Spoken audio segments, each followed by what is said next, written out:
ಪ್ರೀತಿಯ ವಿದ್ಯಾರ್ಥಿಗಳೇ, ನಾವು ಹಿಂದಿನ ಅವಧಿಗಳಲ್ಲಿ ವಚನಕಾರರ ಬಗ್ಗೆ ಮತ್ತೆ ಅವರ ವಚನಗಳ ಬಗ್ಗೆ ಮತ್ತೆ ಆ ವಚನ ಸಂದರ್ಭದ ಬಗ್ಗೆ, ವಚನ ಚಳವಳಿಯ ಹಿನ್ನೆಲೆಯ ಬಗ್ಗೆ, ಇವುಗಳ ಬಗ್ಗೆ ಎಲ್ಲನೂ ಕೂಡ ಸ್ಥೂಲವಾಗಿರುವಂತ ಒಂದು ಪರಿಚಯವನ್ನ ಮಾಡ್ಕೊಳ್ತಾ ಬಂದಿದ್ವಿ.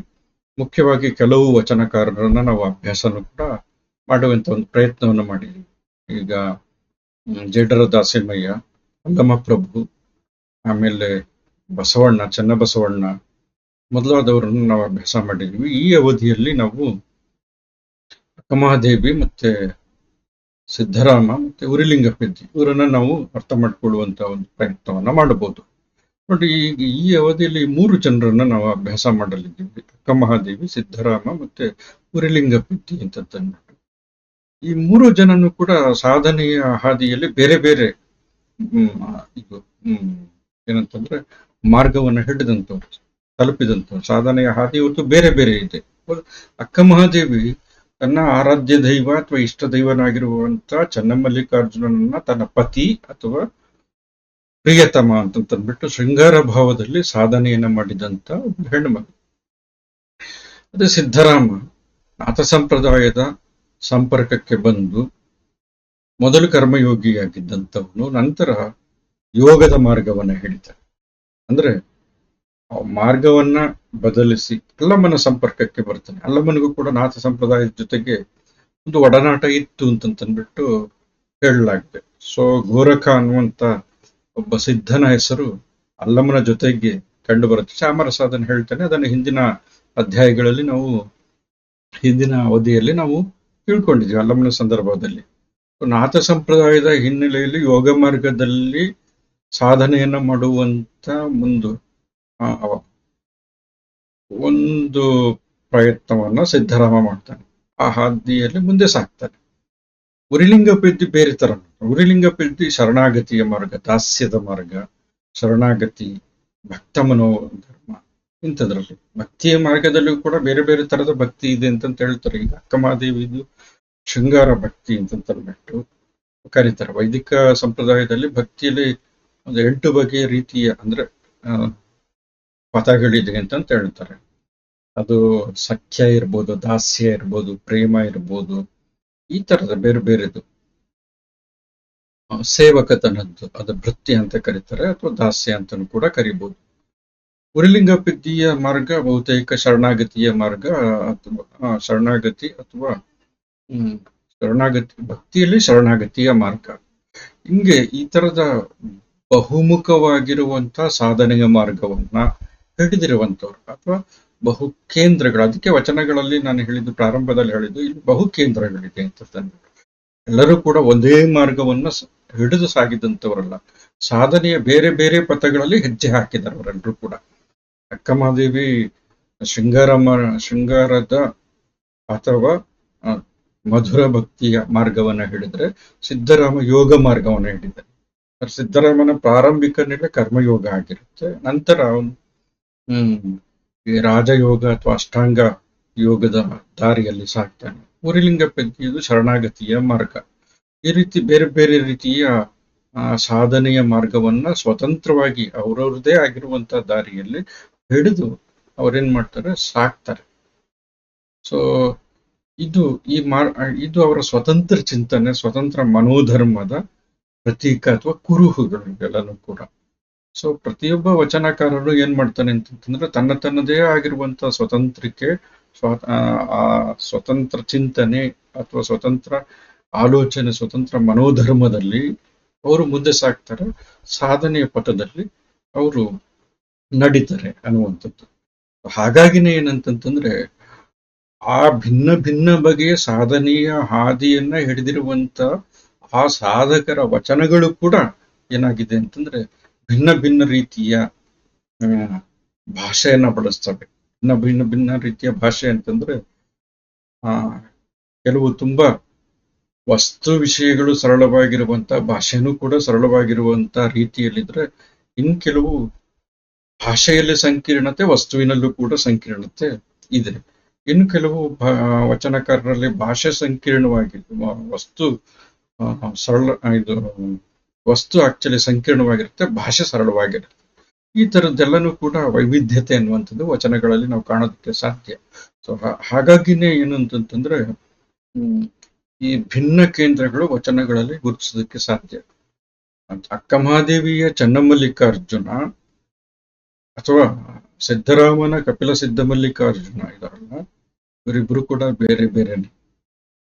ಚನ್ನಮಲ್ಲಿಕಾರ್ಜುನ ಆಕ್ಚುಲಿ ಒಬ್ಬ ಪ್ರಿಯತಮ ಅಥವಾ ಪತಿ, ದೈವ ಸ್ವರೂಪಿಯಾಗಿ ಅಕ್ಕಮಹಾದೇವಿಯ ಜೊತೆ ನಿಂತರೆ, ಕೂಡಲ ಸಂಗಮ ದೈವ ಬಸವಣ್ಣನ ಜೊತೆಗೆ ನಿಲ್ಲುವಂತ ಒಬ್ಬ ಏನಂತಂತಂದ್ರೆ ಪಾಲಿಸುವಂತ, ಕೃಪೆ ಮಾಡುವಂತ ದೈವವಾಗಿ ಬೇರೆ ತರನೇ. ಕಪಿಲ ಸಿದ್ಧ ಮಲ್ಲಿಕಾರ್ಜುನ ಏನಾಗ್ತಾನೆ ಅಂತಂತಂದ್ರೆ ಯೋಗದಲ್ಲಿ ಸಾಧಿಸಬೇಕಾದಂತ ಉನ್ನತ ಹಂತದ ನೆಲೆಯಾಗಿ ಕಂಡು ಬರ್ತದೆ. ಇವೆಲ್ಲ ವಿಚಿತ್ರವಾಗಿ. ಈ ಗುಹೇಶ್ವರನು ಕೂಡ ಅಷ್ಟೇ. ಗುಹೇಶ್ವರ ಅಲ್ಲಮನ ಗುಹೇಶ್ವರ ಅತ್ಯಂತ ನಿಗೂಢ, ನಿರಾಳ, ನಿಶೂನ್ಯವಾಗಿರುವಂತ ಬಯಲು.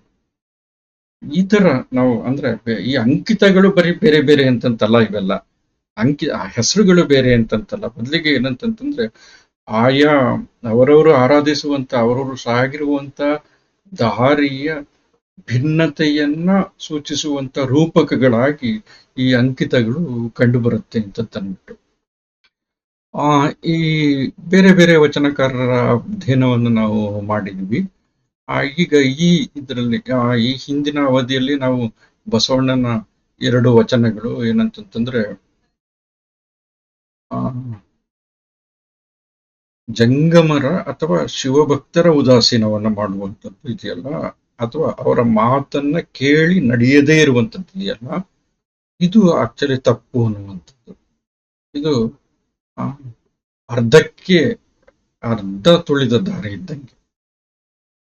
ದಾರಿ ಮುಂದಕ್ಕೆ ಹೋಗಿ ಗುರಿಯನ್ನ ತಲುಪಬೇಕು. ಗುರಿ ತಲುಪಿದ ಮೇಲೆ ಆಕ್ಚುಲಿ ನಾವು ಸಂಪೂರ್ಣ ಪಥಕ್ರಮಿಸಿದೀವಿ ಅಂತಂದ್ಬಿಟ್ಟು. ಆದ್ರೆ ಗುರುವಿನ ಮಾತನ್ನ ಕೇಳಿದ ನಂತರನೂ ಕೂಡ ಅದನ್ನ ಆಚರಣೆಗೆ ತರದೇ ಹೋದ್ರೆ ಅದು ಹೆಂಗಾಗತ್ತೆ ಅಂತಂತಂದ್ರೆ, ಒಕ್ಕಲತಿ ಹೊಸ್ತಿಲ ಪೂಜೆ ಮಾಡ್ಬಿಟ್ಟು ಮನೆಯ ಕೆಲಸಗಳೊಂದನ್ನು ಕೂಡ ಮಾಡಿದ್ರೆ ಸುಮ್ಮನೆ ಹೋದಂಗೆ ಆಗತ್ತೆ. ಅದ ಅರ್ಧದ ಕೆಲಸ, ಅರ್ಧಂಬರ್ಧ ಕೆಲಸ ಆದಂಗೆ. ಸೊ ಅದ ಆಗ್ಬಾರ್ದು ಅಂತ. ಇನ್ನೊಂದು, ಕೆಟ್ಟವನಿಗೆ ಶಿವದೀಕ್ಷೆಯನ್ನ ಕೊಟ್ಟವನು ಸದ್ಭಕ್ತನಾಗೋದಿಲ್ಲ ಅಂತಂದ್ಬಿಟ್ಟು. ಅದಕ್ಕೆ ಉದಾಹರಣೆ ಕೊಡುವಂಥದ್ದು, ಸಗಣಿಯ ಬೆನಕನಿಗೆ ಆಕ್ಚುಲಿ ಸಂಪಿಗೆ ಎರಳಲ್ಲಿ ಪೂಜಿಸಿದ್ರೆ ಅಥವಾ ಮಣ್ಣಿನ ಬೊಂಬೆಗೆ ಜಲದಲ್ಲಿ ತೊಳೆದ್ರೆ ಅವು ತಮ್ಮ ಮೂಲ ಸ್ವಭಾವವನ್ನು ಬಿಡೋದಿಲ್ಲ.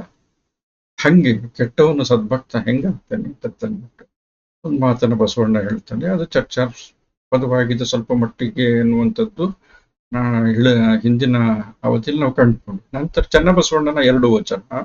ಒಂದೇನಂತಂತಂದ್ರೆ ಸಾಧನೆ ಆದಿಯಲ್ಲಿ ಉಂಟಾಗುವಂತ ಅಡ್ಡಿ ಆತಂಕಗಳು, ಅದರಲ್ಲಿ ನಿದ್ರೆ ಒಂದು, ಸೋಮಾರಿತನ ಒಂದು ಅನ್ನುವಂಥದ್ದು. ಇದನ್ನೆಲ್ಲ ಮೀರಿ ನಿಂತಾಗ ಅಥವಾ ದಾಟಿ ನಿಂತಾಗ ಏನಾಗತ್ತೆ ಅಂತಂತಂದ್ರೆ ನಾವು ನಮ್ಮ ಗಮ್ಯ ಸ್ಥಾನವನ್ನ, ಸಾಧಕತನ ಗಂತವ್ಯವನ್ನ ತಲುಪೋದಕ್ಕೆ ಸಾಧ್ಯ ಅಂತಂದ್ಬಿಟ್ಟು. ನೆಕ್ಸ್ಟ್ ಚನ್ನಬಸವಣ್ಣ ಇನ್ನೊಂದು ವಚನ, ಸುದೀರ್ಘವಾಗಿರುವಂತಹ ವಚನದಲ್ಲಿ ಹೇಳುವಂಥದ್ದು ಏನು ಅಂತಂದ್ರೆ, ಬಸವಣ್ಣನನ್ನ ಒಂದು ಅತಿಮಾನುಷ ವ್ಯಕ್ತಿತ್ವದ ಹಿನ್ನೆಲೆಯಲ್ಲಿ ಚಿತ್ರಿಸುವಂತ ಪ್ರಯತ್ನ ಮಾಡ್ತಾನೆ. ಅಂದ್ರೆ ಪುರಾಣ ರೂಪದ ವ್ಯಕ್ತಿತ್ವವನ್ನು ಬಸವಣ್ಣನಿಗೆ ಆರೋಪಿಸುವಂಥದ್ದು. ಅದರ ಮುಖಾಂತರ ನಮ್ಮ ಹತ್ರ ಇರುವಂತ ನಮ್ಮವನೇ ಆಗಿರುವಂತ ಬಸವಣ್ಣನ ತುಂಬಾ ಎತ್ತರದ ವ್ಯಕ್ತಿಯನ್ನಾಗಿ, ತುಂಬಾ ಎತ್ತರಕ್ಕೆ, ತುಂಬಾ ಮೇಲ್ಸ್ತರಕ್ಕೆ ಕರ್ಕೊಂಡು ಹೋಗ್ತಾನೆ. ನಾವಿಲ್ಲಿಂದ ಕೈ ಮುಗಿಬೇಕಷ್ಟೇ ಬಸವಣ್ಣ. ಆದ್ರೆ ಬಸವಣ್ಣ ನಮ್ಮವನು ಅನ್ನುವಂತ, ನಮ್ಮತನದವನು ನಮ್ಮವನು ಅನ್ನುವಂತ ಒಂದು ಆತ್ಮೀಯತೆ ಇದೆಯಲ್ಲ, ಬಸವಣ್ಣನ ವಚನದ ಜೊತೆಗೆ ನಾವು ಬದುಕ್ತಾರೆ, ನಮ್ಗೆ ಹಂಗನ್ಸತ್ತೆ. ಆದ್ರೆ ಚನ್ನಬಸವಣ್ಣನ ಮುಖಾಂತರ ಬಸವಣ್ಣನ ನೋಡಿದ್ರೆ ಬಸವಣ್ಣ ತುಂಬಾ ಉನ್ನತ ಹಂತದಲ್ಲಿಲ್ಲ. ಉನ್ನತ ಹಂತ ಅಂತಂದ್ರೆ ತುಂಬಾ ಎತ್ತರದ ಸ್ಥಾನದಲ್ಲಿಲ್ಲ. ಆ ಎತ್ತರ ನಮ್ಮ ಕೈಯಲ್ಲಿ ತಲುಪೋದಕ್ಕೆ ಆಗೋದಿಲ್ಲ. ಆದ್ರೆ ಬಸವಣ್ಣನ ಜೊತೆಗೆ ನಾವು ಹೋದ್ರೆ ಬಸವಣ್ಣನ ಹಾದಿಯನ್ನು ಹಿಡಿಯೋದಕ್ಕೆ ಸಾಧ್ಯ ಇದೆ ಅನ್ನುವಂಥದ್ದು ಬಸವಣ್ಣನ ವಚನಗಳ ಮುಖಾಂತರನೇ ತಿಳಿಯೋದಕ್ಕೆ ನಮಗೆ ಆಗತ್ತೆ ಅನ್ನುವಂಥದ್ದು. ನೆಕ್ಸ್ಟ್ ನಮ್ಗೆ ಕಂಡು ಬರುವಂತ ತುಂಬಾ ಮುಖ್ಯವಾಗಿರುವಂತ ಒಬ್ಳು ವಚನಕಾರ್ತಿ.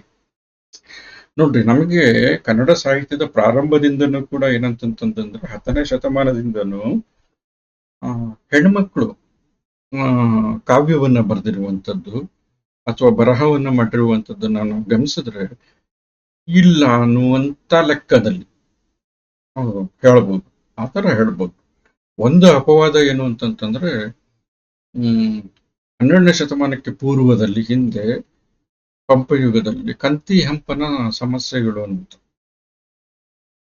ಈ ಕಂತಿ ಹಂಪನ ಸಮಸ್ಯೆಗಳು ಅನ್ನುವಂಥ ಕೃತಿಯ ಸಂದರ್ಭದಲ್ಲಿ ಆ ಕಂತಿ ಅನ್ನುವಂಥ ಒಬ್ಳು ಹೆಣ್ಮಗಳ ಉಲ್ಲೇಖ ಆಗುತ್ತೆ.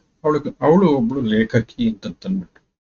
ಆದ್ರೆ ಅದು ಏನಂತಂತಂದ್ರೆ ಒಂದು ಗಣಿತಕ್ಕೆ ಸಂಬಂಧಪಟ್ಟಂತ ಗಣಿತಶಾಸ್ತ್ರಕ್ಕೆ ಸಂಬಂಧಪಟ್ಟಂತ ಕೃತಿಯಾಗಿರುವಂತಹ ಕಾರಣದಿಂದ ಅದು ಕಾವ್ಯ ಅಲ್ಲ. ಮತ್ತೆ ಆ ಕಾರಣದಿಂದ ನಾವು ತುಂಬಾ ಮುಖ್ಯ ನೆಲೆಯಲ್ಲಿ ಬಂದು ನಿಂತ್ಕೊಂಡಿಲ್ಲ. ಆದ್ರೆ ಅವಳು ಮೊದಲು ಪ್ರಯತ್ನ ಮಾಡಿದಾಳೆ ಅನ್ನುವಂಥದ್ದನ್ನು ಕೂಡ ಸ್ಮರಿಸಿಕೊಂಡು ಅತ್ಯಂತ ಸೃಜನಶೀಲವಾಗಿ, ಅತ್ಯಂತ ಆರ್ದ್ರವಾಗಿ ಅಂತಂತಂದ್ರೆ ತುಂಬಾ ಭಾವುಕತೆ ಮತ್ತೆ ತೀವ್ರತೆಯಿಂದ ಬರೆದಿರುವಂತ ಕವಿ ಅಂತ ಅಥವಾ ಕವಯಿತ್ರಿ ಅಂತಂತ ಹೇಳುವಂತ ಕನ್ನಡದ ಪ್ರಥಮತಃ ಕವಿ ಅಂತಂತಂದ್ರೆ ಅದು ಅಕ್ಕ ಮಹಾದೇವಿ. ಕವಯಿತ್ರಿ ಅಂತಂತ ಹೇಳ್ತಾರೆ, ಕವಿ ಅಂದ್ರೂ ಕೂಡ ಹೆಚ್ಚು ಕಡಿಮೆ ನಾವು ಅದೇ ಅರ್ಥದಲ್ಲೇ ನಾವು ಅರ್ಥ ಮಾಡ್ಕೊಳ್ಬೋದು. ಅದರಲ್ಲಿ ತುಂಬಾ ದೊಡ್ಡ ಭಿನ್ನತೆಯನ್ನಾಗಿ ನಾವು ಕಾಣಬೇಕಾಗಿಲ್ಲ. ಕನ್ನಡದ ಮೊಟ್ಟ ಮೊದಲ ಕವಯಿತ್ರಿ. ಆ ಲೆಕ್ಕದಲ್ಲಿ ನೋಡೋದಾದ್ರೆ ಕಂತಿಯನ್ನು ನಾವು ನೆನಪು ಮಾಡ್ಕೊಂಡೆ ಅವಳ ಸ್ಥಾನವನ್ನ ಗೌರವಿಸ್ತಾನೆ ಹೇಳೋದಾದ್ರೆ ಹೆಚ್ಚು ಸಾಹಿತ್ಯವನ್ನ ಬರೆದಿರುವಂತವರು, ಮತ್ತೆ ಗುಣಾತ್ಮಕವಾಗಿರುವಂತಹ ಸಾಹಿತ್ಯವನ್ನ ಬರೆದಿರುವಂಥದ್ದು, ಮತ್ತೆ ಸಾಹಿತ್ಯಿಕ ಮೌಲ್ಯ ಇರುವಂತ ಸಾಹಿತ್ಯವನ್ನ ಬರೆದಿರುವಂತ ವಚನಗಳನ್ನು ರಚನೆ ಮಾಡಿರುವಂತವಳು ಅಕ್ಕ ಮಹಾದೇವಿ. ಸೊ ಈಗಿನ ಎಲ್ಲಾ ಮಹಿಳಾ ಲೇಖಕಿಯರಿಗೆ ಮತ್ತೆ ಲೇಖಕರಿಗೂ ಕೂಡ ಆಕೆ ಅಕ್ಕನೇ ಆ ಲೆಕ್ಕದಲ್ಲಿ. ಈಕೆ ಅಲ್ಲಮ್ಮನ ತರ ಶಿಕಾರಿಪುರದ ಬಳ್ಳಿಗಾವಿ ಎಲ್ಲನ್ನೇ ಈಕೆಯ ಜನನ ಕೂಡ ಉಡುತಡಿ ಅಲ್ಲಿ ಜನನ ಆಗುತ್ತೆ. ಕಾಲ 12ನೇ ಶತಮಾನದ ಮಧ್ಯಭಾಗ. ಚನ್ನಮಲ್ಲಿಕಾರ್ಜುನನ ಈಕೆಯ ಇಷ್ಟ ದೈವ ಚನ್ನಮಲ್ಲಿಕಾರ್ಜುನನಲ್ಲಿ ಸತಿಪತಿ ಭಾವದ ಸಾಧನೆಯನ್ನ ಮಾಡಿದಂಥವಳು. ಸೊ ಹಾಗಾಗಿ ಈಕೆಯ ವಚನಗಳಲ್ಲಿ ಸತಿಪತಿ ಭಾವವನ್ನ ಸೂಚಿಸುವಂತ ವಚನಗಳು, ಅಥವಾ ಶೃಂಗಾರ ಭಾವವನ್ನು ಸೂಚಿಸುವಂತ ವಚನಗಳು, ಅಥವಾ ವಿರಹವನ್ನ ಸೂಚಿಸುವಂತ ವಚನಗಳು ಇವು ಕಂಡು ಬರುತ್ತೆ. ಇದರಲ್ಲಿ ವಿಕಳತೆ ಅಂತಂತಂದ್ರೆ ಶೃಂಗಾರ ಭಾವ, ವಿರಹ ಅಂತ ವಿಕಳತೆ ಅಂತಂದ್ರೆ ಅಧ್ಯಾತ್ಮ ಶೃಂಗಾರ. ನಾವು ಹೆಂಗ್ ಹೇಳ್ತೀವಿ ಅಧ್ಯಾತ್ಮ ಶೃಂಗಾರ ಅಂತಂದ್ಬಿಟ್ಟು. ಆದ್ರೆ ಶೃಂಗಾರ ಅಂತಂತಂದ್ರೆ ಆಕ್ಚುಲಿ ಪ್ರಿಯತಮನ ಬಗ್ಗೆ ಮನಸ್ಸು ಆಕರ್ಷಿತವಾಗಿರುವಂತದ್ದು ಅಂತಂತಾನೆ. ನೀವು ಅದಕ್ಕೆ ಆಧ್ಯಾತ್ಮ ಅನ್ನುವಂತ ಹೆಸರನ್ನಾದ್ರೂ ಕೊಟ್ರಿ ಅಥವಾ ಲೌಕಿಕ ಅನ್ನುವಂತ ಹೆಸರನ್ನಾದ್ರೂ ಕೊಟ್ರಿ, ಏನಾದ್ರೂ ಕೂಡ ಅಷ್ಟೇ. ಶೃಂಗಾರ ಅಂತಂತಂದ್ರೆ ಆಕರ್ಷಣೀಯ ಅನ್ನುವಂಥದ್ದು. ಮತ್ತೆ ಚನ್ನಮಲ್ಲಿಕಾರ್ಜುನನ್ನ ಮನಸಾರೆ ಅವಲಂಬಿಸಿ ಯಾವುದನ್ನೂ ಕೂಡ ಪರಿಗಣಿಸದೆ, ಯಾರನ್ನೂ ಕೂಡ ಲೆಕ್ಕಿಸದೆ, ಅತ್ಯಂತ ನಿರ್ಭೀತಿ, ಅತ್ಯಂತ ನಿಶ್ಚಿಂತೆ ಮತ್ತೆ ಮಾನಸಿಕ ದೃಢತೆ ಅಥವಾ ಧೈರ್ಯದಿಂದ ತನ್ನ ಜೀವನವನ್ನು ಸಾಗಿಸ್ತಾಕೆ, ಒಂಟಿಯಾಗಿ ಸಾಗಿಸ್ತಾಕೆ. ಸೊ ಹಾಗಾಗಿ ಏನಂತಂದ್ರೆ ಆ ಸಂದರ್ಭದಲ್ಲಿ ಅವಳು ಎದುರಿಸಿರುವಂತ ಸಮಸ್ಯೆಗಳು ಬೇಕಾದಷ್ಟಿದೆ. ಒಂಟಿಯಾಗಿ ಮತ್ತೆ ನಿರ್ವಸ್ತ್ರಳಾಗಿ ಬೆತ್ತಲೆಯಾಗಿ ಅವಳು ಅಕ್ಕಮಹಾದೇವಿ ಬೇರೆ ಬೇರೆ ಪ್ರದೇಶಗಳಲ್ಲಿ ಸುತ್ತಾಡಿ ಕೊನೆಗೆ ಕದಳಿಯನ್ನ ಸೇರಿ ಸಾಧನೆಯನ್ನ ಮಾಡ್ತಾಳೆ. ಸೊ ಈ ಸಂದರ್ಭದಲ್ಲಿ ಅವಳು ಬೇರೆ ಬೇರೆ ಆಘಾತಗಳನ್ನ, ಬೇರೆ ಬೇರೆ ರೀತಿಯ ತೊಂದರೆಗಳನ್ನ ಎದುರಿಸಿರ್ಬೋದು. ಆ ತೊಂದರೆಗಳನ್ನ ಎದುರಿಸಿದರ ಫಲವಾಗಿ ಅವಳಲ್ಲಿ ಒಂದು ದೃಢತೆ ಬಂದ್ಬಿಟ್ಟಿದೆ, ಮಾನಸಿಕ ಧೈರ್ಯ ಬಂದಿದೆ, ಸ್ಥಿರತೆ ಅನ್ನುವಂಥದ್ದು ಬಂದಿದೆ. ಸೊ ವಚನಗಳ ಜೊತೆಗೆ ಅಕ್ಕ ಮಹಾದೇವಿ ಯೋಗಾಂಗ ತ್ರಿವಿಧಿ ಎನ್ನುವಂತ ಒಂದು ಕೃತಿಯನ್ನು, ಇದು ತ್ರಿಪದಿ ರೂಪ, ಇದು ಪ್ರಕಾರದಲ್ಲಿದೆ. 67 ತ್ರಿಪದಿಗಳಿಂದ ಕೂಡಿರುವಂತ ಒಂದು ಕೃತಿ. ಈ ಯೋಗಾಂಗ ತ್ರಿವಿಧಿಯನ್ನು ಕೂಡ ಅಕ್ಕಮಹಾದೇವಿ ಬರೆದಿರುವಂಥದ್ದು. ಅಕ್ಕಮಹಾದೇವಿ ಒಂದು ವಚನವನ್ನ ನಮಗೆ ಪಠ್ಯವಾಗಿ ಇಡಲಾಗಿದೆ. ಇದು ಕೂಡ ಶೃಂಗಾರದ ಭಾವ ಇತ್ತು. ಮತ್ತೆ ಈ ಶೃಂಗಾರದ ಕಾರಣದಿಂದ ಉಳಿದವರನ್ನ ಲೆಕ್ಕಿಸದ ಭಾವ, ಅಂದ್ರೆ ಚನ್ನಮಲ್ಲಿಕಾರ್ಜುನನ್ನ ಮೆಚ್ಚಿರುವಂತಹ ಕಾರಣದಿಂದ ಉಳಿದಂತವರನ್ನ ಲೆಕ್ಕಿಸದ ಭಾವ. ಇನ್ನೊಂದು, ಪ್ರೀತಿಯಲ್ಲಿ ಬಿದ್ದ ನಂತರ, ಭಕ್ತಿಯಲ್ಲಿ ತಾನು ಅರ್ಪಿಸಿಕೊಂಡ ನಂತರ ಬೇರೆಯವರು ನನ್ನ ಬಗ್ಗೆ ಏನ್ ತಿಳ್ಕೊಳ್ತಾರೆ ಅನ್ನುವಂಥದ್ದನ್ನ ಪರಿಗಣಿಸದೆ ಇರುವಂತದ್ದರ ಭಾವ. ಸೊ ಏನಂತಂತಂದ್ರೆ ಭಕ್ತಿಗಿಂತ ಹೆಚ್ಚಾಗಿ ಇದು ಪ್ರೀತಿಯಲ್ಲಿ ಸಂಭವಿಸುವಂಥದ್ದು. ಪ್ರೀತಿಯಲ್ಲಿ ಚನ್ನಮಲ್ಲಿಕಾರ್ಜುನನ ಪ್ರೀತಿಯಲ್ಲಿ ಬಿದ್ದ ನಂತರ ಉಳಿದ ಗಂಡಂದಿರು ಅಥವಾ ಲೋಕ, ಅಂದ್ರೆ ಅವನನ್ನೇ ನೆನಪಿಸ್ಕೊಂಡು ನಾನು ಏಕಾಂಗಿಯಾಗಿ ನಾನು ಹೊಡ್ತೀನಿ ಅಂತಂದಾಗ ಬೆನ್ನ ಹಿಂದೆ ಲೋಕ ನೂರೆಂಟು ಮಾತಾಡ್ತಾರೆ. ಒಬ್ಬಳೆ ಹಿಂಗ್ ಹೋಗ್ತಾಳೆ ನಿರ್ವಸ್ತ್ರಳಾಗಿ ಅಂತ ಏನೇನೋ ಮಾತಾಡ್ತಾರೆ. ಅದು ಯಾವುದನ್ನು ಕೂಡ ಲೆಕ್ಕಿಸೋದಿಲ್ಲ. ಲೋಕದಲ್ಲಿ ಹುಟ್ಟಿದ ಬಳಿಕ ಸ್ತುತಿನಿಂದೆಗಳು ಬಂದರೆ ಮನದಲ್ಲಿ ಕೋಪವ ತಾಳದೆ ಸಮಾಧಾನಿಯಾಗಿರಬೇಕು. ಅಕ್ಕಮಾದೇವಿಗೆ ಒಂದು ವಚನ ಇದೆ ನೋಡ್ರಿ. ಈ ವಚನ ನೋಡ್ರಿ, ಒಲುಮೆ ಒಚ್ಚತವಾದವರು. ಒಚ್ಚತ ಮೀನ್ಸ್ ಹಿತಕರ, ಒಲಮೆಯನ್ನ ಅತ್ಯಂತ ಪ್ರೀತಿಯಿಂದ ಸ್ವೀಕರಿಸಿರುವಂತವ್ರು. ಒಲಮೆ ಅಂತಂದ್ರೆ ಪ್ರೀತಿ. ಒಲಮೆ ಒಚ್ಚತವಾದವರು ಕುಲ ಛಲವನ್ನರಸುವರೆ, ಮರುಳುಗೊಂಡವರು ಲಜ್ಜೆ ನಾಚಿಕೆಯ ಬಲ್ಲರೆ, ಚನ್ನಮಲ್ಲಿಕಾರ್ಜುನ ದೇವಗೆ ಒಲಿದವರು ಲೋಕಾಭಿಮಾನವ ಬಲ್ಲರೆ. ತುಂಬಾ ನೋಡ್ರಿ, ಆ 4 ಸಾಲುಗಳಲ್ಲಿ ಆ ಪ್ರೀತಿಯ ಇದು ಸಾಂದ್ರತೆಯನ್ನ ಹಂಗೆ ಕಟ್ಕೊಟ್ಬಿಟ್ಟಿದ್ದಾರೆ. ಸಮಾಧಿ ಕಟ್ಕೊಟ್ಟಿದ್ದಾರೆ. ಏಕವಚನವನ್ನು ಹೇಳ್ಬೇಕು, ಬಹುವಚನ ಹೇಳ್ಬೇಕು, ಇದು ನಮ್ಗೆ ಗೊತ್ತಾಗ್ತದೆ. ಅಕ್ಕಮಹಾದೇವಿ ಹಿಂಗೆ ಹೇಳ್ತಾಳೆ, ಅಕ್ಕಮಹಾದೇವಿ ಹೇಳ್ತಾರೆ. ಇದು ಆಕ್ಚುಲಿ ರೂಢಿಯಲ್ಲಿ ಬಂದಿರುವಂಥದ್ದು. ಏನು ಅಂತಂದ್ರೆ ಅಕ್ಕಮಹಾದೇವಿಯನ್ನು ಏಕವಚನದಲ್ಲೇ ನಾವು ಕರೆಯುವಂಥದ್ದು. ಅದು ಆತ್ಮೀಯತೆ ಅನ್ನುವಂಥದ್ದು ಇರ್ಬೋದು, ಅಥವಾ ರೂಢಿಗತವಾಗಿ ಬಂದಿರ್ಬೋದು. ನಾನು ಅದೇ ರೀತಿ ಒಲುಮೆ ಉಚ್ಚತವಾದವರು ಕುಲ ಛಲವನ್ನರಸುವರೆ. ಪ್ರೀತಿ ಮಾಡಿದ ನಂತರ, ಪ್ರೀತಿ ಅನ್ನುವಂಥದ್ದು ಒಬ್ಬರಲ್ಲಿ ಅನುರಕ್ತರಾದ ನಂತರ, ಪ್ರೀತಿ ಮಾಡಿದ ನಂತರ ಅವರ ಕುಲ ಯಾವುದು, ಅವರ ಗೋತ್ರ ಏನು, ಅಥವಾ ಬೆಡಗೇನು ಇತ್ಯಾದಿಗಳನ್ನ ಹುಡುಕೋದಕ್ಕೆ ಹೋಗ್ತಾರ? ಇಲ್ಲ. ಪ್ರೀತಿ ಮಾಡಿದ ಮೇಲೆ ಮುಗೀತು ಅಷ್ಟೇ. ಈಗ ನಾನು ಚನ್ನಮಲ್ಲಿಕಾರ್ಜುನನ್ನ ಪ್ರೀತಿ ಮಾಡಿಬಿಟ್ಟಿದ್ದೀನಿ, ಮುಗೀತು. ಇನ್ನು ನನ್ನ ಗತಿ, ನನ್ನ ಮತಿ, ನನ್ನ ದಿಕ್ಕು ದೇಶ ಎಲ್ಲನೂ ಕೂಡ ಚನ್ನಮಲ್ಲಿಕಾರ್ಜುನನ. ಲೋಕ ಏನಾದ್ರೂ ಅನ್ಕೊಳ್ಳಿ, ನನಗೋದಕ್ಕೂ ಸಂಬಂಧ ಇಲ್ಲ. ಇದು ಒಂಥರ ವಿರುದ್ಧವಾಗಿರುವಂತ ಸಂಬಂಧ ಸಮಾಜದ ಜೊತೆಗೆ. ಆದ್ರೆ ಲೋಕ ಅವಳನ್ನು ಏನೋ ಒಂದು ರೀತಿ ಕಾಣ್ತಾ ಇದೆ. ಲೋಕ ಕಾಣ್ತಿರುವಂತ ರೀತಿ ಬೇರೆ, ಆಕೆ ಲೋಕವನ್ನ ಕಾಣ್ತಿರುವಂತ ರೀತಿ ಬೇರೆ. ಮರಳುಗೊಂಡವರು ಲಜ್ಜನಾಚಿಕೆಯ ಬಲ್ಲರೆ. ಮರಳುಗೊಂಡವರು, ಮರಳು ಅಂತಂದ್ರೆ ಹುಚ್ಚು ಅಂತ ನಾನು ಹೇಳಿದೆ, ನನ್ನ ಹಿಂದಿನ ತರಗತಿಯಲ್ಲಿ ಹೇಳಿದೆ. ಮರಳು ಸಿದ್ಧ ಅಂತಂತ, ಸಿದ್ಧರಿಗಾಗಿ, ತನ್ನ ದೈವಕ್ಕಾಗಿ ಮರಳಾದವರು, ಹುಚ್ಚರಾದವರು ಅಂತಂದ್ರೆ ಹುಚ್ಚುತನದಿಂದ ಪ್ರೀತಿಸಿದಂಥವ್ರು. ಸೊ ಇಲ್ಲಿ ಮರಳುಗೊಂಡವರು ಅಂತಂತಂದ್ರೆ ತನ್ನ ಇಷ್ಟ ದೈವದಲ್ಲಿ ಹುಚ್ಚಾಗಿರುವಂತವ್ರು, ಪ್ರೀತಿಯಲ್ಲಿ ಹುಚ್ಚಾಗಿರುವಂತವ್ರು, ಲಜ್ಜೆ ನಾಚಿಕೆಯೇ ಬಲ್ಲರೆ. ಒಂದು ಮಾತಿದೆ ಸಂಸ್ಕೃತದಲ್ಲಿ, ಕಾಮಾತುರಾಣಂ ನಾ ಲಜ್ಜಾ ನಾ ಲಭ್ಯಂ ಅಂತ. ಕಾಮದಲ್ಲಿ ಬಿದ್ದಿರುವಂತವರು ಲಜ್ಜೆ ನಾಚಿಕೆಯನ್ನು, ಲಜ್ಜೆ ಅಥವಾ ಭಯವನ್ನ ಪರಿಗಣಿಸೋದೇ ಇಲ್ಲ ಅಂತಂತಾರೆ. ಇಲ್ಲಿ ಮರಳುಗೊಂಡವ್ರು, ನಾನು ಮರಳುಗೊಂಡಿದ್ದೀನಿ. ಯಾರಲ್ಲಿ? ಚನ್ನಮಲ್ಲಿಕಾರ್ಜುನಲ್ಲಿ ಮರಳುಗೊಂಡಿದ್ದೀನಿ.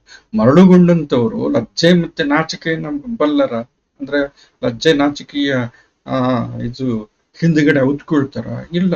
ನಾನು ಹೇಳ್ಕೊಂಡು ಘಂಟಾಘೋಷವಾಗಿ ಹೇಳ್ಕೊಂಡು ಚನ್ನಮಲ್ಲಿಕಾರ್ಜುನ ನನ್ನ ಪ್ರಿಯತಮ, ನನ್ನ ಗಂಡ ಅಂತಂದ್ಬಿಟ್ಟು. ಚನ್ನಮಲ್ಲಿಕಾರ್ಜುನ ದೇವರಿಗೆ ಒಲಿದವರು ಲೋಕಾಭಿಮಾನವ ಬಲ್ಲ. ಇಲ್ಲಿ ನೇರವಾಗಿ ಹೇಳ್ತಿದ್ದಾರೆ, ನಾನು ಚನ್ನಮಲ್ಲಿಕಾರ್ಜುನ ದೇವರಿಗೆ ಒಲಿದು ಬಿಟ್ಟಿದ್ದೀನಿ. ಸೊ ಇನ್ನು ನಾನು ಲೋಕ ಇದ್ರ ಬಗ್ಗೆ ಏನ್ ಹೇಳುತ್ತೆ? ಹೆಣ್ಣಾಗಿದ್ಮೇಲೆ ಒಬ್ಬ ಗಂಡು ದಿಕ್ಕಿರ್ಬೇಕು, ಗಂಡಿನ ಜೊತೆಯಲ್ಲಿರ್ಬೇಕು ಹೇಳುತ್ತೆ, ಲೋಕ ಹೇಳ್ತಾ ಇದೆ. ಆದ್ರೆ ನಾನು ಚನ್ನಮಲ್ಲಿಕಾರ್ಜುನ ದೇವನಿಗೆ ಒಲಿದು ಬಿಟ್ಟಿದ್ದೀನಿ. ಅವನು ನನ್ನ ಗಂಡ. ಅವನು ಗಂಡ ಮಾತ್ರ ಅಲ್ಲ, ಗಂಡರಿಗೆಲ್ಲ ಗಂಡ ಅವನು. ಅಕ್ಕಮಹಾದೇವಿ ಹೇಳೋದು, ತನ್ನ ವಚನದಲ್ಲಿ ಹೇಳೋದೇನಂತಂದ್ರೆ, ಚನ್ನಮಲ್ಲಿಕಾರ್ಜುನ ದೇವ ಮಾತ್ರ ನನಗೆ ಗಂಡ, ಉಳಿದವರೆಲ್ಲ ಏನಂತಂದ್ರೆ ನನಗೆ ಹೆಂಡಿರು ಅಂತಂದ್ರೆ, ಉಳಿದ ಗಂಡರೆಲ್ಲ ಹೆಂಡಿರು ನನಗೆ ಅಂತಂದ್ರೆ. ಹೆಂಡಿರು ಅಂತಂದ್ರೆ ಹೆಣ್ಮಕ್ಳು ಅಂತಂದ್ಬಿಟ್ಟು. ಒಬ್ಬನೇ ಒಬ್ಬ ಗಂಡ ಇರೋದು ಯಾರು? ಚನ್ನಮಲ್ಲಿಕಾರ್ಜುನ ಮಾತ್ರ ಈ ಲೋಕದಲ್ಲಿ. ಉಳಿದ ಗಂಡು ಮಕ್ಕಳೆಲ್ಲ ಏನು, ಉಳಿದ ಗಂಡಸರೆಲ್ಲ ಏನು ಅಂತಂದ್ರೆ ಅವರೆಲ್ಲ ನನಗೆ ಹೆಣ್ಣುಗಳು. ಸೊ ಹಾಗಾಗಿ ನಾನು ಅನುರಕ್ತಳಾಗೋದಕ್ಕೆ ಇರುವಂತ ಒಬ್ಬನೇ ಒಬ್ಬ ಪುರುಷ ಯಾರು ಅಂತಂತಂದ್ರೆ ಚನ್ನಮಲ್ಲಿಕಾರ್ಜುನ. ಸೊ ಉಳಿದಂತವ್ರು ಏನು ಮಾತಾಡ್ಕೊಳ್ತಾರೆ, ಏನು ಬಿಡ್ತಾರೆ ಅನ್ನುವಂಥದ್ದು ನನಗೆ ಸಂಬಂಧ ಇಲ್ಲ. ಹೇಳ್ತಿರುವಂಥದ್ದು ಭಕ್ತಿ ಹೆಂಗಿರೋದು, ಶೃಂಗಾರ ಭಕ್ತಿಯಲ್ಲಿ ಏನಂತಂದ್ರೆ ಯಾರನ್ನು ಕೂಡ ಲೆಕ್ಕಿಸದೆ, ಯಾರನ್ನು ಕೂಡ ಪರಿಗಣಿಸದೆ ಇರುವಂತಹ ತನ್ನ ದೈವದಲ್ಲಿ ಸಂಪೂರ್ಣವಾಗಿ ತಾನು ಕೊಟ್ಕೊಂಡಿರುವಂತ ಒಂದು ರೀತಿ ಇಲ್ಲಿ ನಾವು ಕಾಣೋದಕ್ಕೆ ಸಾಧ್ಯ. ಸೊ ಈ ತರದ ಸತಿಪತಿ ಭಾವ ಅಥವಾ ಸಖ ಸಖಿ ಭಾವ ಇದೆಯಲ್ಲ, ಇದು ಕೆಲವು ಸಾಧಕರಲ್ಲಿ ಕಂಡು ಬಂದಿದೆ. ಇದು ರಾಮಕೃಷ್ಣ ಪರಮಹಂಸರು ಕೂಡ ತಮ್ಮನ್ನು ತಾವು ರಾಧೆ ಅಂತಂದ್ಬಿಟ್ಟು ಕೃಷ್ಣನನ್ನ ಆರಾಧಿಸಿದ್ದಾರೆ. ಮತ್ತೆ ಮೀರಾಬಾಯಿನೂ ಕೂಡ ತಮ್ಮನ್ನು ತಾವು ಕೃಷ್ಣನ ಸಖಿ ಅಂತಂದ್ಬಿಟ್ಟು ಆರಾಧಿಸಿರುವಂತದ್ದೆಲ್ಲ ಇದೆ. ಇದನ್ನು ಈ ತರದ್ದೆಲ್ಲನೂ ಕೂಡ ನಾವು ನಮ್ಮ ಈ ಸಂಪ್ರದಾಯದಲ್ಲಿ ನಾವು ಕಂಡಿದ್ದೀವಿ, ನಮ್ಮ ಭಾರತದ ಪರಂಪರೆಯಲ್ಲಿ ನಾವು ಕಂಡಿದ್ದೀವಿ. ಸೊ ಈ ತರದೊಂದು ಸಾಧನೆ ಹೊಂದಿದೆ. ಇಲ್ಲಿ ಏನಂತಂತಂದ್ರೆ, ಒಂದು ನಾವು ಚನ್ನಮಲ್ಲಿಕಾರ್ಜುನನ ಬಗ್ಗೆ ಅಕ್ಕಮಹಾದೇವಿಯ ಪ್ರೀತಿ ಅಥವಾ ಒಲುಮೆ ಅಥವಾ ಹುಚ್ಚಾಗಿ ಪ್ರೀತಿಸುವಂಥದ್ದು ಇದೊಂದು. ಆಮೇಲೆ ಏನಂತಂತಂದ್ರೆ, ಇದಕ್ಕೋಸ್ಕರ ಲೋಕ ಅವಳನ್ನ ಯಾವ ರೀತಿ ಕಂಡಿದೆ ಅನ್ನುವಂಥದ್ದು ಒಂದು ಕ್ಲೂ ಸಿಗತ್ತೆ, ಸುಳುಹು ಸಿಗತ್ತೆ. ಲೋಕ ಅವಳನ್ನ ಹೀಗೆಳ್ತಿದೆ, ಅವಳನ್ನ ಟೀಕೆ ಮಾಡಿದೆ. ಆದ್ರೆ ಆ ಟೀಕೆ, ಹೀಗೆಳೆಯುವಿಕೆ ಅಥವಾ ನಿಂದನೆ ಇತ್ಯಾದಿಗಳಿಗೆ ಅವಳು ಒಂಚೂರು ಕೂಡ ಏನಂತಂತಂದ್ರೆ ಬೆಲೆ ಕೊಟ್ಟಿಲ್ಲ. ಬೆಲೆ ಕೊಟ್ಟಿಲ್ಲ ಅಂದ್ರೆ ಅವಳಿಗೆ ನೋವು ಆಗಿರ್ಬೋದು, ಮಾನಸಿಕ ಆಘಾತ ಆಗಿರ್ಬೋದು, ನೋವು ಆಗಿರ್ಬೋದು. ಆದ್ರೆ ಅವಳು ಅದನ್ನ ಲೆಕ್ಕಿಸ್ತಾ ಇಲ್ಲ. ಆಮೇಲೆ ಗೊತ್ತಾಗಿದೆ ಇದೆಲ್ಲನೂ ಕೂಡ ಸಾಮಾನ್ಯ. ಇದಕ್ಕೆಲ್ಲ ನಾನು ಏನಂತಂತಂದ್ರೆ ಇದನ್ನು ಉಪೇಕ್ಷೆ ಮಾಡ್ಬೇಕು ಅಂತಂದ್ಬಿಟ್ಟು ಸಾಧನೆ ಅದಿಲ್ಲಿ ಹೋಗ್ತಾ ಅವಳಿಗೆ ಅಕ್ಕಮಹಾದೇವಿಗೆ ಅನ್ಸಿದ್ದು, ಒಬ್ಳು ಹೆಣ್ಮಗ್ಳು ಹೆಂಗೆ ಬದುಕುದು ತನ್ನಿಷ್ಟದಂತೆ ತಾನು ಅಂತಂತಂದ್ರೆ, ತಾನು ಬಯಸಿದ ದೈವದ ಜೊತೆಗೆ, ತಾನು ಬಯಸಿದಂತ ಪ್ರಿಯತಮನ ಜೊತೆಗೆ ಹೆಂಗೆ ಬದುಕುದು, ಇದು ಸಮಸ್ಯೆ. ಸಮಾಜ ಬಯಸೋದೇನು ಅಂತಂತಂದ್ರೆ, ಸಮಾಜದ ನಿಯಮಗಳಿಗೆ, ಸಮಾಜದ ಚೌಕಟ್ಟಿನ ಒಳಗಡೆ ಹೆಣ್ಣು ಮಗಳು ಬದುಕಬೇಕು ಅಂತಂದ್ಬಿಟ್ಟು. ಆದ್ರೆ ಆ ಚೌಕಟ್ಟನ್ನ ಒಡೆದು, ಆಕ್ಚುಲಿ ಆ ಗಂಡು ಹಾಕಿರುವಂತ ಚೌಕಟ್ಟನ್ನು ಒಡೆದು ಅವಳು ಆ ಕಡೆ ಹೋಗ್ತಾ ಇದ್ದಾರೆ. ಇದನ್ನ ಸಮಾಜ ಸಹಜವಾಗಿ ಸ್ವೀಕರಿಸೋದಿಲ್ಲ, ಒಪ್ಪೋದಿಲ್ಲ. ಸೊ ಹಾಗಾಗಿ ಅವಳು ಬೇರೆ ಬೇರೆ ತರದ ನೋವುಗಳನ್ನ ಅನುಭವಿಸಿದಾಳೆ. ಆ ಅನುಭವಿಸಿರುವಂತ ನೋವು ಸೂಕ್ಷ್ಮವಾಗಿ ವಚನದಲ್ಲಿ ಕಂಡು ಬರುತ್ತೆ ಅನ್ನುವಂಥದ್ದು. ಸೊ ಈ ತರ ಸ್ವತಂತ್ರ ಚಿಂತನೆಯ, ನಿರ್ಭೀತ ಮನಸ್ಥಿತಿಯ ಎಲ್ಲಾ ಹೆಣ್ಣು ಮಕ್ಕಳು ಕೂಡ ಅಕ್ಕಮಹಾದೇವಿಯ ಪರಿಸ್ಥಿತಿಯನ್ನ ಎದುರಿಸಿರ್ಬೋದು ಅಥವಾ ಎದುರಿಸ್ತಾ ಇರ್ಬೋದು ಅನ್ನುವಂಥದ್ದು ಅದು ಕಂಡು ಬರುವಂಥದ್ದು ಇವತ್ತೂ. ನಂತರದ ವಚನಗಳು, ಇದು ಅಕ್ಕಮಹಾದೇವಿಯ ಬಗ್ಗೆ. ಅಕ್ಕಮಹಾದೇವಿಯ ಒಂದೇ ಒಂದು ವಚನವನ್ನ ನಮಗೆ ಪಠ್ಯವಾಗಿ ಇಡಲಾಗಿದೆ. ಅಕ್ಕಮಹಾದೇವಿಯ ವಚನಗಳು ಇನ್ನೂ ಕೂಡ ಬಹಳಷ್ಟಿದೆ. ಅಕ್ಕಮಹಾದೇವಿಯ ವಚನಗಳು ಸುಮಾರು ವಚನಗಳು ಇದ್ದಾವೆ. ಇಡೀ ಒಂದು ಸಂಪುಟದಲ್ಲಿ ವಚನಕಾರ್ತಿಯರ ವಚನಗಳನ್ನೆಲ್ಲನೂ ಕೂಡ ತರಲಾಗಿದೆ. ಅದರಲ್ಲಿ ಬಹುತೇಕ ಹೆಚ್ಚಿನ ಗಾತ್ರ ಅಕ್ಕಮಹಾದೇವಿಯ ವಚನಗಳೇ ಇರುವಂಥದ್ದು. ಸಣ್ಣ ವಚನವನ್ನ ಮಾತ್ರ ಇಲ್ಲಿ ಇಡಲಾಗಿದೆ. ನೆಕ್ಸ್ಟ್ ಸಿದ್ಧರಾಮ ನಾನು ಆಗ್ಲೇ ಹೇಳ್ದಂಗೆ ಏನಂತಂತಂದ್ರೆ, ಪ್ರಾರಂಭದಲ್ಲಿ ಕರ್ಮಯೋಗಿ, ಕೆರೆ ಕಟ್ಟೆಗಳನ್ನ, ಗುಡಿಗಳನ್ನ ಕಟ್ಟಿಸ್ಬಿಟ್ಟು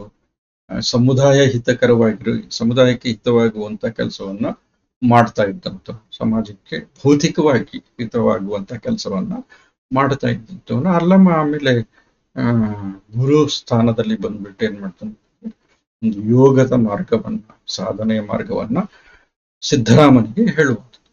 ಸಿದ್ಧರಾಮನ ಹಿನ್ನೆಲೆ ಈ ತರ ಇದೆ. 12ನೇ ಶತಮಾನದ ಸಂದರ್ಭದಲ್ಲಿ ಕಂಡು ಬರುವಂತ ಒಬ್ಬ ವಚನಕಾರ. ಮತ್ತೆ ಈತ ಮಹಾರಾಷ್ಟ್ರದ ಹಿನ್ನೆಲೆ, ಮಹಾರಾಷ್ಟ್ರದಲ್ಲಿ ಸೊಲ್ಲಾಪುರ ಅಂತಂತಿದೆ, ಅದನ್ನ ಹಿಂದೆ ಸೊನ್ನಲಿಗೆ ಅಂತ ಕರೀತಾ ಇದ್ರು.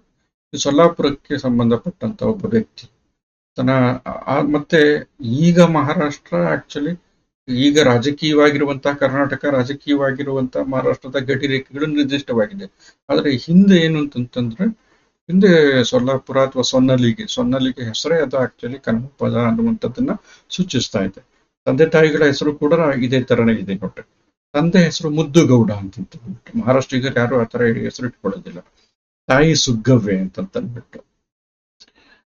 ಈ ಸಿದ್ದರಾಮನ ಮೊದಲ ಹೆಸರು ಧೂಳಿಮಾಕಾಳ ಅಂತಂದ್ಬಿಟ್ಟು, ಅಂದ್ರೆ ಅಲ್ಲಿರುವಂತ ಸ್ಥಳೀಯ ದೇವರ ಹೆಸರನ್ನ ಇಟ್ಟಿರುವಂತ ಸಾಧ್ಯತೆ ಇದೆ. ಕರ್ಮಯೋಗಿ ಆಗಿದ್ದಂಥವನು ಅಲ್ಲಮನ ಮಾರ್ಗದರ್ಶನದ ಮುಖಾಂತರ ಯೋಗಿ ಆಗ್ತಾನೆ. ಯೋಗಿ ಅಂತಂದ್ರೆ ಜ್ಞಾನ ಯೋಗಿ ಆಗ್ತಾನೆ. ನಾಥ ಸಂಪ್ರದಾಯದ ಸಂಪರ್ಕ ಬರುತ್ತೆ. ನಾಥ ಸಂಪ್ರದಾಯ ಆಕ್ಚುಲಿ ಯೋಗ ಸಂಪ್ರದಾಯದಲ್ಲಿ ಒಂದು ಮಾರ್ಗ, ಅಂದ್ರೆ ಯೌಗಿಕ ಮಾರ್ಗ ಅಂತಂತ ಕರೀತಾರೆ. ಅಂದ್ರೆ ರಾಜಯೋಗ ಅಂತ ಯಾವುದನ್ನ ಕರೀತಾರೆ. ಆ ರಾಜಯೋಗದ ಮಾರ್ಗದಲ್ಲಿ ಸಾಗಿ ಬರುವಂತವ್ರು. ಇವರಿಗೆ ಜಾತಿ ಭೇದ ಅಥವಾ ಲಿಂಗ ಭೇದಗಳು ಇತ್ಯಾದಿಗಳಿರುತ್ತಲ್ಲ, ವರ್ಗ ಭೇದಗಳು ಇತ್ಯಾದಿಗಳಿರುವುದಿಲ್ಲ. ಯಾವುದೇ ಜಾತಿ, ಯಾವುದೇ ಸಮುದಾಯದವರು, ಯಾವುದೇ ಲಿಂಗದವರು ಆ ಮಾರ್ಗದಲ್ಲಿ ಬಂದು ಸಾಧನೆಯನ್ನು ಮಾಡಬಹುದು ಅಂತ ನಾಥ ಸಂಪ್ರದಾಯ. ಆ ತರದ ಒಂದು ಇದು ಒಂದು ಪಂಥ, ಸಾಧನಾ ಪಂಥ. ಈ ಸಿದ್ದರಾಮನ ಅಂಕಿತ ಕಪಿಲ ಸಿದ್ಧ ಮಲ್ಲಿಕಾರ್ಜುನ ಅಂತ. ಕಪಿಲ ಸಿದ್ಧ ಮಲ್ಲಿಕಾರ್ಜುನ ಸಿದ್ದರಾಮನ ತುಂಬಾ ವಿಶಿಷ್ಟವಾಗಿರುವಂತ ವಚನ. ಮೇಲ್ನೋಟಕ್ಕೆ ಇದನ್ನ ನಾವು ಹೆಂಗೆ ಅರ್ಥ ಮಾಡ್ಕೊಳ್ಬೇಕು ಸಮಸ್ಯೆ ಇದೆ. ಯಾಕೆ ಅಂತಂತಂದ್ರೆ, ನಾನು ಆರಂಭದಿಂದನೂ ಕೂಡ ಹೇಳ್ತಿದ್ದೆ, ವಚನಕಾರರದು ಅನುಭವದ ಭಾಷೆ, ಯೋಗದ ಭಾಷೆ. ಕೆಲವರು ಅಂದ್ರೆ ಆ ಯೋಗ ಬೇರೆ ಬೇರೆ ರೀತಿಯ ಯೋಗ, ಭಕ್ತಿಯ ಯೋಗ ಇರ್ಬೋದು, ರಾಜಯೋಗ ಇರ್ಬೋದು, ಅಥವಾ ಭಕ್ತಿಯಲ್ಲಿ ಶೃಂಗಾರದ ಹಾದಿಯಲ್ಲಿ ಹಿಡಿದಿರುವಂಥದ್ದು. ಅವೆಲ್ಲ ಏನಂತಂತಂದ್ರೆ ಸರಳ ಭಾವ, ಸರಳ ಭಾಷೆ ಇದೆ. ಆದ್ರೆ ಎಲ್ಲಿ ಅನುಭವ ಅನ್ನುವಂಥದ್ದು ಅತ್ಯಂತ ತುರಿಯ ಸ್ಥಿತಿಯನ್ನು ತಲುಪುತ್ತೋ, ಎತ್ತರದ ಸ್ಥಿತಿ ತಲುಪುತ್ತೋ, ಅಥವಾ ಈ ತರದ ಅಂದ್ರೆ ನಿರ್ಗುಣ ನಿರಾಕಾರವಾಗಿರುವಂತಹ ಸಾಧನಾ ಪಥವನ್ನ ಕುರಿತು ಮಾತಾಡುತ್ತೋ, ಅಲ್ಲಿ ಭಾಷೆ ಹಿಡಿತವನ್ನು ಸಾಧಿಸ್ಬಿಡುತ್ತೆ. ಸೊ ಆ ಆನುಭಾವಿಕವಾಗಿರುವಂತ ಭಾಷೆ, ಅದು ಹೇಳುವಂತ ವಿವರಗಳು, ಅದರ ಅನುಭವಗಳಿದೆಯಲ್ಲ, ಅದು ನಮಗೆ ಆಗದೇ ಇರೋದ್ರಿಂದ, ನಮ್ಗೆ ಅಂದ್ರೆ ನಾವು ಆ ಮಾರ್ಗದಲ್ಲಿ ಸಾಗದೇ ಇರೋದ್ರಿಂದ ನಮಗೆ ಮತ್ತೆ ಅದಕ್ಕೆ ಒಂದು ಬಗೆಯ ಅಂತರ ಅನ್ನುವಂಥದ್ದು ಉಂಟಾಗ್ಬಿಡುತ್ತೆ. ಸೊ ಲೋಕದ ಭಾಷೆಯನ್ನೇ ಬಳಸ್ಕೊಂಡಿದ್ದಾಗ್ಯೂ ಕೂಡ ಆ ಅನುಭಾವಿಕ ಭಾಷೆ, ಆ ಅನುಭಾವಿಕ ನೆಲೆಯಲ್ಲಿ ನಾವು ಆ ಎತ್ತರಕ್ಕೆ ಅಥವಾ ಆ ಸ್ತರದಲ್ಲಿ ನಾವು ಇಲ್ಲದೇ ಇರುವಂತಹ ಕಾರಣದಿಂದ ಒಂದು ಹಂತದವರೆಗೆ ನಾವು ಅದನ್ನ ಅರ್ಥ ಮಾಡ್ಕೊಳ್ಳೋದಕ್ಕೆ ಸಾಧ್ಯ ಆಗತ್ತೆ. ತದನಂತರದಲ್ಲಿ ಅಲ್ಲಿಂದ ಮುಂದಕ್ಕೆ ಹೋಗೋದಕ್ಕಾಗೋದಿಲ್ಲ. ಉಳಿದಂಥದ್ದೆಲ್ಲ ಬರೀ ಮಾತಾಗುತ್ತೆ. ಆದರೆ ಅಲ್ಲಿ ಅನುಭವ ಇರುತ್ತೆ. ಅವ್ರು ಆಡಿರುವಂತಹ ಸಾಧಕರು ಅಥವಾ ಆ ವಚನಕಾರರು ಆಡಿರುವಂತಹ ಆ ಮಾತಿನೆಲ್ಲ ಅನುಭವ ಇರುತ್ತೆ. ನಮಗೆ ಆ ಅನುಭವವಾಗಿ ತಕ್ಕದೇನೂ ಕೂಡ ಹೋಗ್ಬೋದು, ಆದ್ರೆ ಪ್ರಯತ್ನವನ್ನ ಮಾಡುದು. ಇಲ್ಲಿ ಇದು ಆ ಥರದ್ದೊಂದು ವಚನ. ನಾಥ ಸಂಪ್ರದಾಯದ ಸಂಪರ್ಕಕ್ಕೆ ಬಂದಿರುವಂತ ರಾಜಯೋಗದ ಮಾರ್ಗದಲ್ಲಿ ಸಾಗಿ ಹೋಗಿರುವಂತ ಸಿದ್ದರಾಮ ಬರೆದಿರುವಂತ ಈ ವಚನ ನೋಡ್ರಿ. ಇದನ್ನು ಫಸ್ಟ್ ಓದ್ಬಿಡ್ತೀನಿ. ಹಿಂದು ಮುಂದು ಸಂದಳಿದ ಬಳಿಕ ಆನು ನೀನೆಂಬ ಭೇದವೇತಕಯ್ಯ ಆನಂದ ಅಪರಸ್ಥಾನದಲ್ಲಿ ಶುದ್ಧ ಸಂಯೋಗವಾದ ಬಳಿಕ ದಳ ಪ್ರತಿಷ್ಠೆಯ ಮಾಡಿನೆಂದು ಏನೆಂಬೆನಯ್ಯ. ದಳ ಪ್ರತಿಷ್ಠೆಯ ಮಾಡಿನೆಂದು ಏನೆಂಬೆನಯ್ಯ. ಪೂರ್ವದಳದಲ್ಲಿ 1,24,000 ಹೆಸಳು, ಅಪರದಳದಲ್ಲಿ 14,000 ಹೆಸಳು, ನಾನಾವರ್ಣ ಆನಂದನೆಂಬ ಅಧಿದೇವತೆ ಮಧ್ಯಮ ಸ್ಥಾನದಲ್ಲಿ. ಹಿಂಗಿದೆ. ಹೆಂಗೆ ಅರ್ಥ ಮಾಡ್ಕೊಳ್ಳೋದು? ಸಿದ್ಧ ಸಂಯೋಗವೆಂಬ ಸರೋವರದಲ್ಲಿ ವೈನ್ಯ ಎಂಬ ಕೊಳಂಗಳು, 16 ಹೆಸರಿನ ಕಮಲ, ಬೀಜಾಕ್ಷರಗಳೆಂಟು, ಅಧಿದೇವತೆ ಸಚ್ಚಿದಾನಂದನೆಂಬ ಗಣೇಶ್ವರ. ಇನ್ನೊಂದು ಆನಂದ ಬ್ರಹ್ಮಲೋಕದಲ್ಲಿ ಗುರುವೆಂಬ ಸರೋವರದಲ್ಲಿ ನಿತ್ಯವೆಂಬ ಕೊಳ, ಶುದ್ಧ ಶ್ವೇತನೆಂಬ ಅಮೃತ ಪ್ರವಾಹ, ದಳ 1, ಮೂಲ 3, ಫಲವಾರು, ಕಪಿಲ ಸಿದ್ಧ ಮಲ್ಲಿಕಾರ್ಜುನನೆಂಬ ಅಧಿದೇವತೆ. ಹೀಗಿದೆ ವಚನ ಇದು. ನೋಡಿ, ತುಂಬಾ ಯೋಗದ ಪರಿಭಾಷೆಗಳು ಇಡೀ ಕಿರಿದಿರುವಂತಹ, ಒತ್ತಾಗಿ ಸೇರ್ಕೊಂಡಿರುವಂತ ಒಂದು ವಚನ ಇದು. ನಮಗೆ ಯೋಗದ ಈ ಮಾರ್ಗ ಏನಿದೆ, ಅಥವಾ ಯೋಗದ ಮಾತುಗಳು ಕೂಡ, ಅಥವಾ ಅದನ್ನ ಪರಿಭಾಷೆ ಅಂತ ಹೇಳೋದಾದ್ರೆ, ಅವುಗಳನ್ನು ನಾವು ಕೇಳಿನೂ ಕೂಡ ನಾವು ಕಡಿಮೆಯಾಗಿ ನಾವು ಅದನ್ನು ಕೇಳಿರೋದು ಕೂಡ ಕಡಿಮೆ. ಇನ್ನು ಆ ದಾರಿಯಲ್ಲಿ ನಡೆದಿರೋದಂತೂ ಬಹುತೇಕ ಇಲ್ಲ ಅನ್ನುವಂತ ಇವತ್ತಿನ ಸ್ಥಿತಿಯಲ್ಲಿ ತುಂಬಾ ಇಡಿಕಿರಿದಿರುವಂತ ಯೌಗಿಕವಾಗಿರುವಂತ ಈ ತರದ ಪದಗಳು ಈ ವಚನದಿಂದ ನಮ್ಮನ್ನು ತುಂಬಾ ದೂರ ನಿಲ್ಲಿಸ್ಬಿಡ್ತಾರೆ. ಅದನ್ನು ಕೂಡ ಅರ್ಥ ಮಾಡ್ಕೊಳ್ಳೋದಕ್ಕೆ ಪ್ರಯತ್ನ ಪಟ್ಟರೆ ಒಂದು ಸರಳವಾಗಿರುವಂತ ಒಂದು ಅಂಶವನ್ನ ನಾವು ಹಿಡಿಯೋದಕ್ಕೆ ಸಾಧ್ಯ. ವಚನ ಏನು ಹೇಳ್ತಾ ಇದೆ ಅಂತಂದ್ಬಿಟ್ರೆ ನೋಡ್ರಿ, ಇನ್ನೊಂದ್ಸತಿ ಓದ್ತೀನಿ ಇಲ್ಲಿ. ಹಿಂದು ಮುಂದು ಸಂದಳಿದ ಬಳಿಕ ಆನು ನೀನೆಂಬ ಭೇದವೇತ ಕೈಯ. ಇಲ್ಲಿ ಸ್ಪಷ್ಟವಾಗಿ ಹೇಳ್ತಾ ಇದೆ, ಇದೊಂದು ಸ್ಟೇಟ್ಮೆಂಟ್ ಇದೆ. ಹಿಂದು ಮುಂದು ಸಂದಳಿದ ಬಳಿಕ ಆನು ನೀನೆಂಬ ಭೇದವೇತ ಕೈಯ. ನಾನು ನೀನು ಅನ್ನುವಂಥ ಭೇದ ಏನಕ್ಕೆ? ಹಿಂದು ಮುಂದು ಸಂದಳಿದ ಬಳಿಕ. ಹಿಂದು ಮುಂದು ಅಂತಂತಂದ್ರೆ ಆಕ್ಚುಲಿ ಹಿಂದೆ ಮತ್ತೆ ಮುಂದೆ, ಆಕ್ಚುಲಿ ಹಿಂದೆ ಮುಂದೆ, ಅಥವಾ ನೀನು ನಾನು, ಅಥವಾ ಭೂತ ಮತ್ತೆ ವರ್ತಮಾನ, ಅಥವಾ ಭವಿಷ್ಯ, ಇವು ಭೇದ ಅಳಿದ ಬಳಿಕ ಈ ಕಾಲ, ಇದು ಈಗಿರುವಂತದ್ದೇ ಕಾಲ, ಇದಾದ ಬಳಿಕ ಮತ್ಯಾವ ಭೇದನೂ ಕೂಡ ಇಲ್ಲ. ಸೊ ಇದು ಸಹಜ ಸ್ಥಿತಿ, ಆಕ್ಚುಲಿ ಸಹಜ, ಯೋಗದ ಸಹಜ ಮಾರ್ಗ.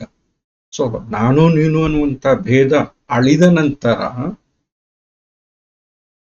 ಅವನು ಇವನು ಅನ್ನುವಂಥದ್ದು ಹೇಳುವಂಥದ್ದೇ ಇಲ್ಲ, ನಾನು ನೀನು ಅನ್ನುವಂಥದ್ದು ಹೇಳುವಂಥದ್ದೇ ಇಲ್ಲ, ಇರುವಂಥದ್ದು ಒಂದೇ, ಅದು ಅದ್ವೈತ.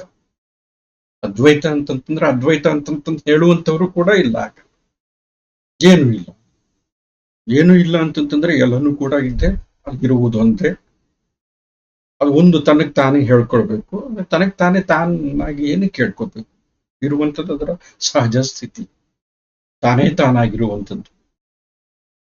ನಾವೇ ಹೇಳ್ಬೇಕು ಅದು ತಾನೇ ತಾನಾಗಿದೆ ಅಂತಂದ್ಬಿಟ್ಟು. ಸೊ ನಾವು ಎರಡನೇವರಾಗ್ತೀವಿ. ಸೊ ಅದು ಅನ್ನುವಂಥದ್ದು ಇದೆಯಲ್ಲ, ಅದು ತನ, ಆ ತತ್ವ, ಆ ಒಂದು ತನದ ತತ್ವ ಇದೆಯಲ್ಲ, ಅಲ್ಲಿ ಭೇದ ಇರೋದಿಲ್ಲ. ಸೊ ಅದನ್ನೇ ಹೇಳ್ತಿರುವಂಥದ್ದು ಹಿಂದು ಮುಂದು ಅಂತಂದ್ಬಿಟ್ಟು. ಅಂದ್ರೆ ಒಂದು ಸ್ಥಿತಿ ಮತ್ತೆ ಮತ್ತೊಂದು ಸ್ಥಿತಿ. ಸೊ ಒಂದು ಸ್ಥಿತಿ ಮತ್ತೊಂದು ಸ್ಥಿತಿ ಎನ್ನುವಂತ ಎರಡು ಪರಿಸ್ಥಿತಿಗಳಿದ್ದಾಗ ಆ ಪರಿಸ್ಥಿತಿ ಮತ್ತೆ ಈ ಪರಿಸ್ಥಿತಿ ಎರಡಿರುತ್ತೆ. ಅದರ ಸಂದಳಿದ ಬಳಿಕ, ಅದರ ಮಧ್ಯೆ ಇರುವಂತ ಭೇದ ಅಳಿದ ಬಳಿಕ, ದೋಷ ಅಳಿದ ಬಳಿಕ ಅವೆರಡೂ ಒಂದೇ ಆಗಿರುತ್ತೆ. ಆಗ ಅದು ಇದು ಅಂತಂತ ಹೇಳೋದಕ್ಕೆ ಯಾವುದನ್ನು ಕೂಡ ಇರೋದಿಲ್ಲ, ಅದನ್ನು ಇರೋದಿಲ್ಲ, ಇದನ್ನು ಇರೋದಿಲ್ಲ. ಮತ್ತೆ ಬೇರೆಯದೇ ಆಗಿರುವಂತ ಒಂದು ಸ್ಥಿತಿ, ಅದು ತಾನೇ ತಾನಾಗಿರುವಂತ ಸ್ಥಿತಿ, ಏಕಸ್ಥಿತಿ. ಸೊ ಅದೇ ತರನೇ ನಾನು ಮತ್ತೆ ನೀನು ಅನ್ನುವಂತ ಭೇದ ಅನ್ನುವಂಥದ್ದು ಇಲ್ಲದೆ ಹೋದಾಗ, ಸಿದ್ಧರಾಮ ಮತ್ತು ಕಪಿಲ ಸಿದ್ಧ ಮಲ್ಲಿಕಾರ್ಜುನ ಅನ್ನುವಂತ ಎರಡು ಭೇದಗಳು ಇಲ್ಲದೆ ಇದ್ದಾಗ, ಎರಡು ಸೇರಿ ಅಂದ್ರೆ ಇಬ್ಬರು ಸೇರಿ ಒಂದಾದಾಗ, ಒಂದು ತನ ಆದಾಗ, ಕಪಿಲ ಸಿದ್ಧ ಮಲ್ಲಿಕಾರ್ಜುನ ಈತ ಅಂತಂತ ಹೇಳುವಂತವ್ರು ಯಾರು? ಸಿದ್ಧರಾಮ ತನ್ನ ಅಸ್ತಿತ್ವವನ್ನು ಕಳ್ಕೊಂಡಿದ್ದಾನೆ. ಕಪಿಲ ಸಿದ್ಧ ಮಲ್ಲಿಕಾರ್ಜುನ ಸಿದ್ಧರಾಮನಲ್ಲಿ ಸೇರಿ ಹೋಗಿದ್ದಾನೆ ಎಂದಾಗ, ಆಗ ಕಪಿಲ ಸಿದ್ಧ ಮಲ್ಲಿಕಾರ್ಜುನ ಅಥವಾ ಸಿದ್ಧರಾಮ ಇವನು ಅಂತಂದ್ಬಿಟ್ಟು ಹೇಳುವಂತವ್ರು ಯಾರು? ಹೇಳುವಂತವರೇ ಇಲ್ಲ. ಇರುವಂಥದ್ದು ಒಂದು ತನ ಮಾತ್ರ. ಆ ಒಂದು ತನ ಅನ್ನುವಂಥದ್ದು ನೋಡಿ, ನನ್ನ ನಾನು ಅರಿಯದ ಮುನ್ನ ನೀನೇನಾಗಿದ್ದೆ ಹೇಳ, ಅಲಮ ಹೇಳುವಂತ ಮಾತಿಲ್ಲ.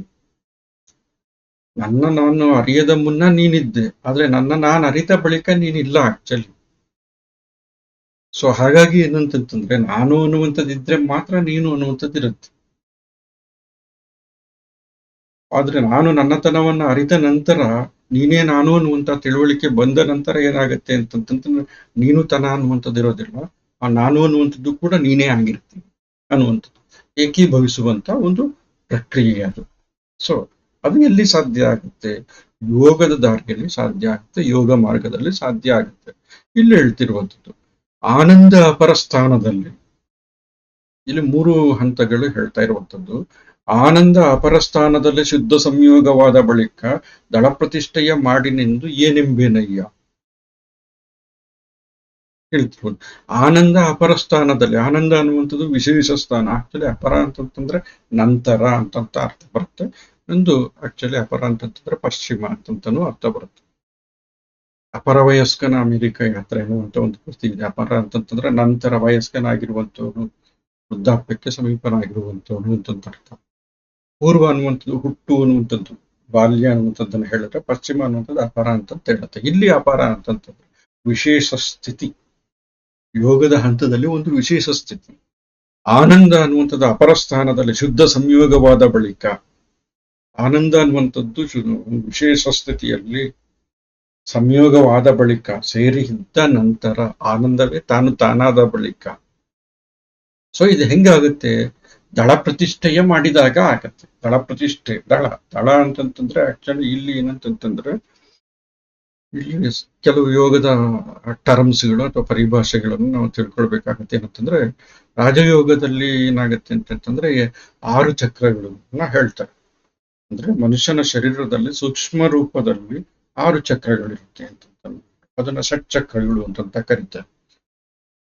ಪ್ರಾರಂಭದಲ್ಲಿ ನಮ್ಮ ಸೊಂಟದ ಕೆಳಗಡೆ ಮೂಲಾಧಾರ ಚಕ್ರ ಅಂತ ಇರುತ್ತೆ. ಅಲ್ಲಿ ಕುಂಡಲಿನಿ ಎನ್ನುವಂತ ಶಕ್ತಿ ಅಥವಾ ಚೈತನ್ಯ ಸುಪ್ತಾವಸ್ಥೆಯಲ್ಲಿರುತ್ತೆ ಅಂತ.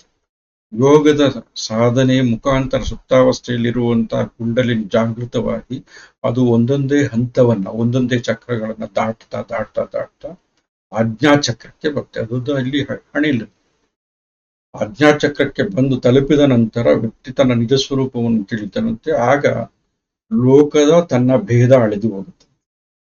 ಆಗ ಇಲ್ಲಿ ಸಹಸ್ರಾರ ಅನ್ನುವಂತ ಒಂದು ಕಮಲ, 1000 ದಳದ ಕಮಲ, ಇದು ಅರಳುತ್ತೆ, ಪ್ರಫುಲ್ಲವಾಗುತ್ತೆ ಅಂತ ಹೇಳ್ತಾರೆ. ಯೋಗದಲ್ಲಿ ಈ ತರದ್ದು ಬರುತ್ತೆ ನೋಡ್ರಿ. ಆಗ ಮಾತಿಗೆ ಮೀರಿದಂತ ಆನಂದ ಅನ್ನುವಂಥದ್ದು ತಾನೇ ತಾನಾಗಿ ಸಿದ್ಧಿಸಿರುತ್ತೆ, ತಾನೇ ತಾನಾಗಿರುತ್ತೆ. ಏನನ್ನೂ ಕೂಡ ಸಾಧಿಸುವಂತ ಅಗತ್ಯ ಇಲ್ಲ. ಸಹಜವಾಗಿರುವಂತ ಒಂದು ಆನಂದ ಸ್ಥಿತಿಯಲ್ಲಿ ತನ್ಮಯನಾಗಿ ಸಿದ್ಧನಾಗಿರ್ತಾನೆ, ಸಿದ್ಧನಾಗಿ ಇರುವಂತ ಸ್ಥಿತಿ. ಆ ಸ್ಥಿತಿಗೆ ವ್ಯಕ್ತಿ ತಲುಪ್ತಾನೆ ಅಂತಂದ್ಬಿಟ್ಟು ಯೋಗ ಹೇಳುತ್ತೆ. ಆನಂದದ ವಿಶೇಷ ಸ್ಥಾನದಲ್ಲಿ ಶುದ್ಧ ಸಂಯೋಗವಾದ ಬಳಿಕ ಸೇರಿ ಹೋದ ನಂತರ ಆನಂದದ ಸ್ವರೂಪನೇ ತಾನಾದ ಬಳಿಕ, ಯಾವಾಗ ದಳ ಪ್ರತಿಷ್ಠೆಯ ಮಾಡಿದ ನಂತರ ಈ ರೀತಿಯ ಆನಂದದ ಅನುಭವದಲ್ಲಿ ಅಥವಾ ಆನಂದದ ಅನುಭವದಲ್ಲಿ ನಿಂತು ತಾನೇ ಆದ ಬಳಿಕ ಇನ್ನೇನು ಅಂತಂತ ಹೇಳೋದು, ಪಡೆಯಬೇಕಾದದನ್ನ ಪಡೆದ ಹಾಗಿದೆ. ಬೇರೆ ಏನನ್ನು ಕೂಡ ಸಾಧಿಸಬೇಕಾದದ್ದು ಸಾಧಿಸಾಗಿದೆ. ಸೊ ನಾನು ನೀನು ಅನ್ನುವಂಥ ಉಭಯ ಒಳೆದಿದೆ, ಹಿಂದು ಮುಂದು ಅನ್ನುವಂಥ ಭೇದ ಒಳೆದಿದೆ. ಹಗಲು ರಾತ್ರಿಗಳ ಪರಿಣಾಮ ಇಲ್ಲ, ಬಿಸಿಲು ಚಳಿಗಳ ಪರಿಣಾಮ ಇಲ್ಲ ಅನ್ನುವಂಥದ್ದು. ಎಲ್ಲವನ್ನು ಕೂಡ ಸಮಸ್ಥಿತಿಯಲ್ಲಿ ಕಾಣುವಂತ ಒಂದು ಮನಸ್ಥಿತಿ.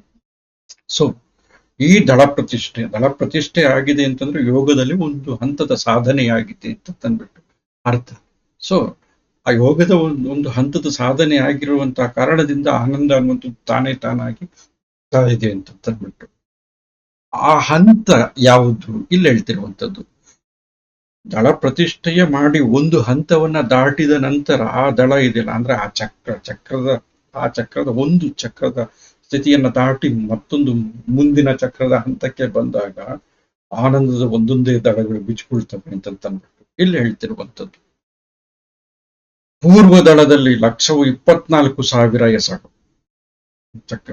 ಇಲ್ಲಿ ಏನಂತಂತಂದ್ರೆ ಇಲ್ಲಿ ಹೇಳ್ತಾ ಇರುವಂತ ಈ ಆಯಾ ಒಂದೊಂದು ಚಕ್ರಕ್ಕೂ ಕೂಡ ಒಂದು ನಿರ್ದಿಷ್ಟ ಸಂಖ್ಯೆಯ ದಳಗಳಿರುತ್ತೆ ಅಂತ ತಂದ್ಬಿಟ್ಟು ರಾಜಯೋಗದಲ್ಲಿ ಹೇಳ್ತಾರೆ. ಆದ್ರೆ ಇಲ್ಲಿ ಬಂದಿರುವಂತ ದಳಗಳ ಸಂಖ್ಯೆ ಇದೆಯಲ್ಲ, ಆ ಸಂಖ್ಯೆಗೂ ಮತ್ತೆ ಯೋಗದಲ್ಲಿ ಬರುವಂತ ಷಟ್ಚಕ್ರಗಳ ದಳಗಳ ಸಂಖ್ಯೆಗೂ ಕೂಡ ವ್ಯತ್ಯಾಸ ಇದೆ ಅನ್ನುವಂಥದ್ದನ್ನು ಕೂಡ ಇಲ್ಲಿ ನಾವು ತಿಳ್ಕೊಳ್ಬೇಕು. ಈಗ ಇಲ್ಲಿ ಪೂರ್ವ ದಳದಲ್ಲಿ ನೋಡ್ರಿ, ಅಲ್ಲಿ ಹಿಂದಿನ ಸಾಲಿನಲ್ಲಿ ಅಪರಸ್ಥಾನ ಅಂತಂತ ಬಂತು. ಅಪರ ಅಂತಂದ್ರೆ ಪಶ್ಚಿಮ ಅಂತನೂ ಕೂಡ ಒಂದು ಅರ್ಥ ಇದೆ. ಪೂರ್ವ ಅಂತಂತಂದ್ರೆ ಅದಕ್ಕೆ ವಿರುದ್ಧವಾಗಿರುವಂತ ದಿಕ್ಕು. ಆದ್ರೆ ಇಲ್ಲಿ ಅಪರ ಅಂತಂತಂದ್ರೆ ವಿಶೇಷವಾಗಿರುವಂತ ಅನ್ನುವಂತ ಅರ್ಥ. ಆನಂದವು ತುಂಬಾ ವಿಶೇಷವಾಗಿ ತಾನಾಗಿ ನೆಲೆ ನಿಂತಿರುವಂತ ಹಂತದಲ್ಲಿ, ಅಂದ್ರೆ ಚಕ್ರದ ಒಂದು ಹಂತವನ್ನ, ಸಾಧನೆಯ ಒಂದು ಹಂತವನ್ನ ಏರಿದ ನಂತರದಲ್ಲಿ, ಈಗ ದಳ ಪ್ರತಿಷ್ಠೆಯ ಮಾಡಿದ ನಂತರ, ಅಂದ್ರೆ ಒಂದು ಹಂತದ ಸಾಧನೆಯನ್ನ ಏರಿದ ನಂತರ ನಾನು ನೀನು ಅನ್ನುವಂತ ಭೇದ ಏನಕ್ಕೆ? ಸಾಧನೆಯ ಮೆಟ್ಟಿಲನ್ನ ಏರ್ತಾ ಇರಬೇಕಾದ್ರೆ ಪ್ರಜ್ಞಾತ್ಮಕವಾಗಿ ಹೇಳ್ತಾ ಇರುವಂಥದ್ದು. ಪೂರ್ವ ದಳದಲ್ಲಿ ಎಂತೆಂಥ ಹಂತವನ್ನು ದಾಟಿರೋದು. ಪೂರ್ವ ದಳದಲ್ಲಿ 1,24,000 ಎಸಳು, ಅಪರ ದಳದಲ್ಲಿ 14,000 ಎಸಳು. ಮತ್ತೊಂದು ಹಂತ ಪೂರ್ವ ದಳದಲ್ಲಿ 1,24,000 ಎಸಳು. ನೋಡಿ, ಇವಾಗ ಕಡಿಮೆ ಆಗ್ತಾ ಬರ್ತಾ ಇದೆ ಎಸಳುಗಳು, ದಳಗಳು. ಪೂರ್ವ ದಳದಲ್ಲಿ ಪ್ರಾರಂಭದ ದಳದಲ್ಲಿ ನೋಡಿ, ಪೂರ್ವ ಬಾಲ್ಯವನ್ನು ಸೂಚಿಸುವಂಥದ್ದು. ಪೂರ್ವ ದಳದಲ್ಲಿ 1,24,000 ಎಸಳು, ಅಪರ ದಳದಲ್ಲಿ 14,000 ಎಸಳು. ನಾನಾ ವರ್ಣ, ಇವೆಲ್ಲನೂ ಕೂಡ ಬೇರೆ ಬೇರೆ ಬಗೆಯ ವರ್ಣದಿಂದ ಕೂಡಿರುವಂಥದ್ದು. ಅಂದ್ರೆ 1,24,000 ಹೆಸರು ಬೇರೆ ಬಣ್ಣ, 14,000 ಹೆಸರು ಬೇರೆ ಬಣ್ಣ, ನಾನಾ ವರ್ಣ. ಈ ತರದ ನಾನಾ ವರ್ಣದ ಹೆಸರುಗಳಿಂದ ಕೂಡಿರುವಂತದ್ದು ಯಾವುದೋ ಒಂದು ಹೂವು. ಆದ್ರೆ ಯೋಗದ ಇದು ಪರಿಭಾಷೆಯಲ್ಲಿ ಅವೆಲ್ಲನೂ ಕೂಡ ತಾವರೆ, ಕಮಲ. ಸೊ ನಾನಾ ವರ್ಣ ಇಂದ ಕೂಡಿರುವಂತದ್ದು. ಅಲ್ಲಿ ಇರುವಂತ ಅಧಿದೇವತೆ ಯಾರು ಅಂತಂದ್ರೆ, ಆ ಚಕ್ರಗಳಲ್ಲಿ, ಆ ದಳಗಳ ಮಧ್ಯದಲ್ಲಿ ಸ್ಥಿತನಾಗಿರುವಂತ ಅಧಿದೇವತೆ ಯಾರು ಅಂತಂದ್ರೆ ಆನಂದನೆಂಬ ಅಧಿದೇವತೆ ಮಧ್ಯಮ ಸ್ಥಾನದಲ್ಲಿ. ಆಕ್ಚುಲಿ ಇದನ್ನ ಹೇಳ್ತಾರೆ, ಮಧ್ಯದ ಸ್ಥಾನ, ಮಕ್ಕಳನ್ನ ದಾಟಿದ ನಂತರ ಮೇಲ್ಗಡೆ ಹೃದಯದ ಸ್ಥಾನ. ಇದನ್ನ ಅನಾಹತ ಅಂತ ಕರೀತಾರೆ. ಹಿಂದಿನ ಅಧ್ಯಾಯಗಳಲ್ಲಿ ಹಿಂದಿನ ಅವಧಿಯಲ್ಲಿ ನಾವು ಅದನ್ನ ಗಮನಿಸಿದ್ವಿ. ಯೋಗದ ಪರಿಭಾಷೆಯಲ್ಲಿ ಅನಾಹತ ಅಂತ ಕರೀತಾರೆ ಅಂತಂದ್ಬಿಟ್ಟು. ಸೊ ಇಲ್ಲಿ ಆನಂದನೆಂಬ ಅಧಿದೇವತೆ ಅದರ ಮಧ್ಯಮ ಸ್ಥಾನದಲ್ಲಿ. ಇದು ಒಂದು ಹಂತ.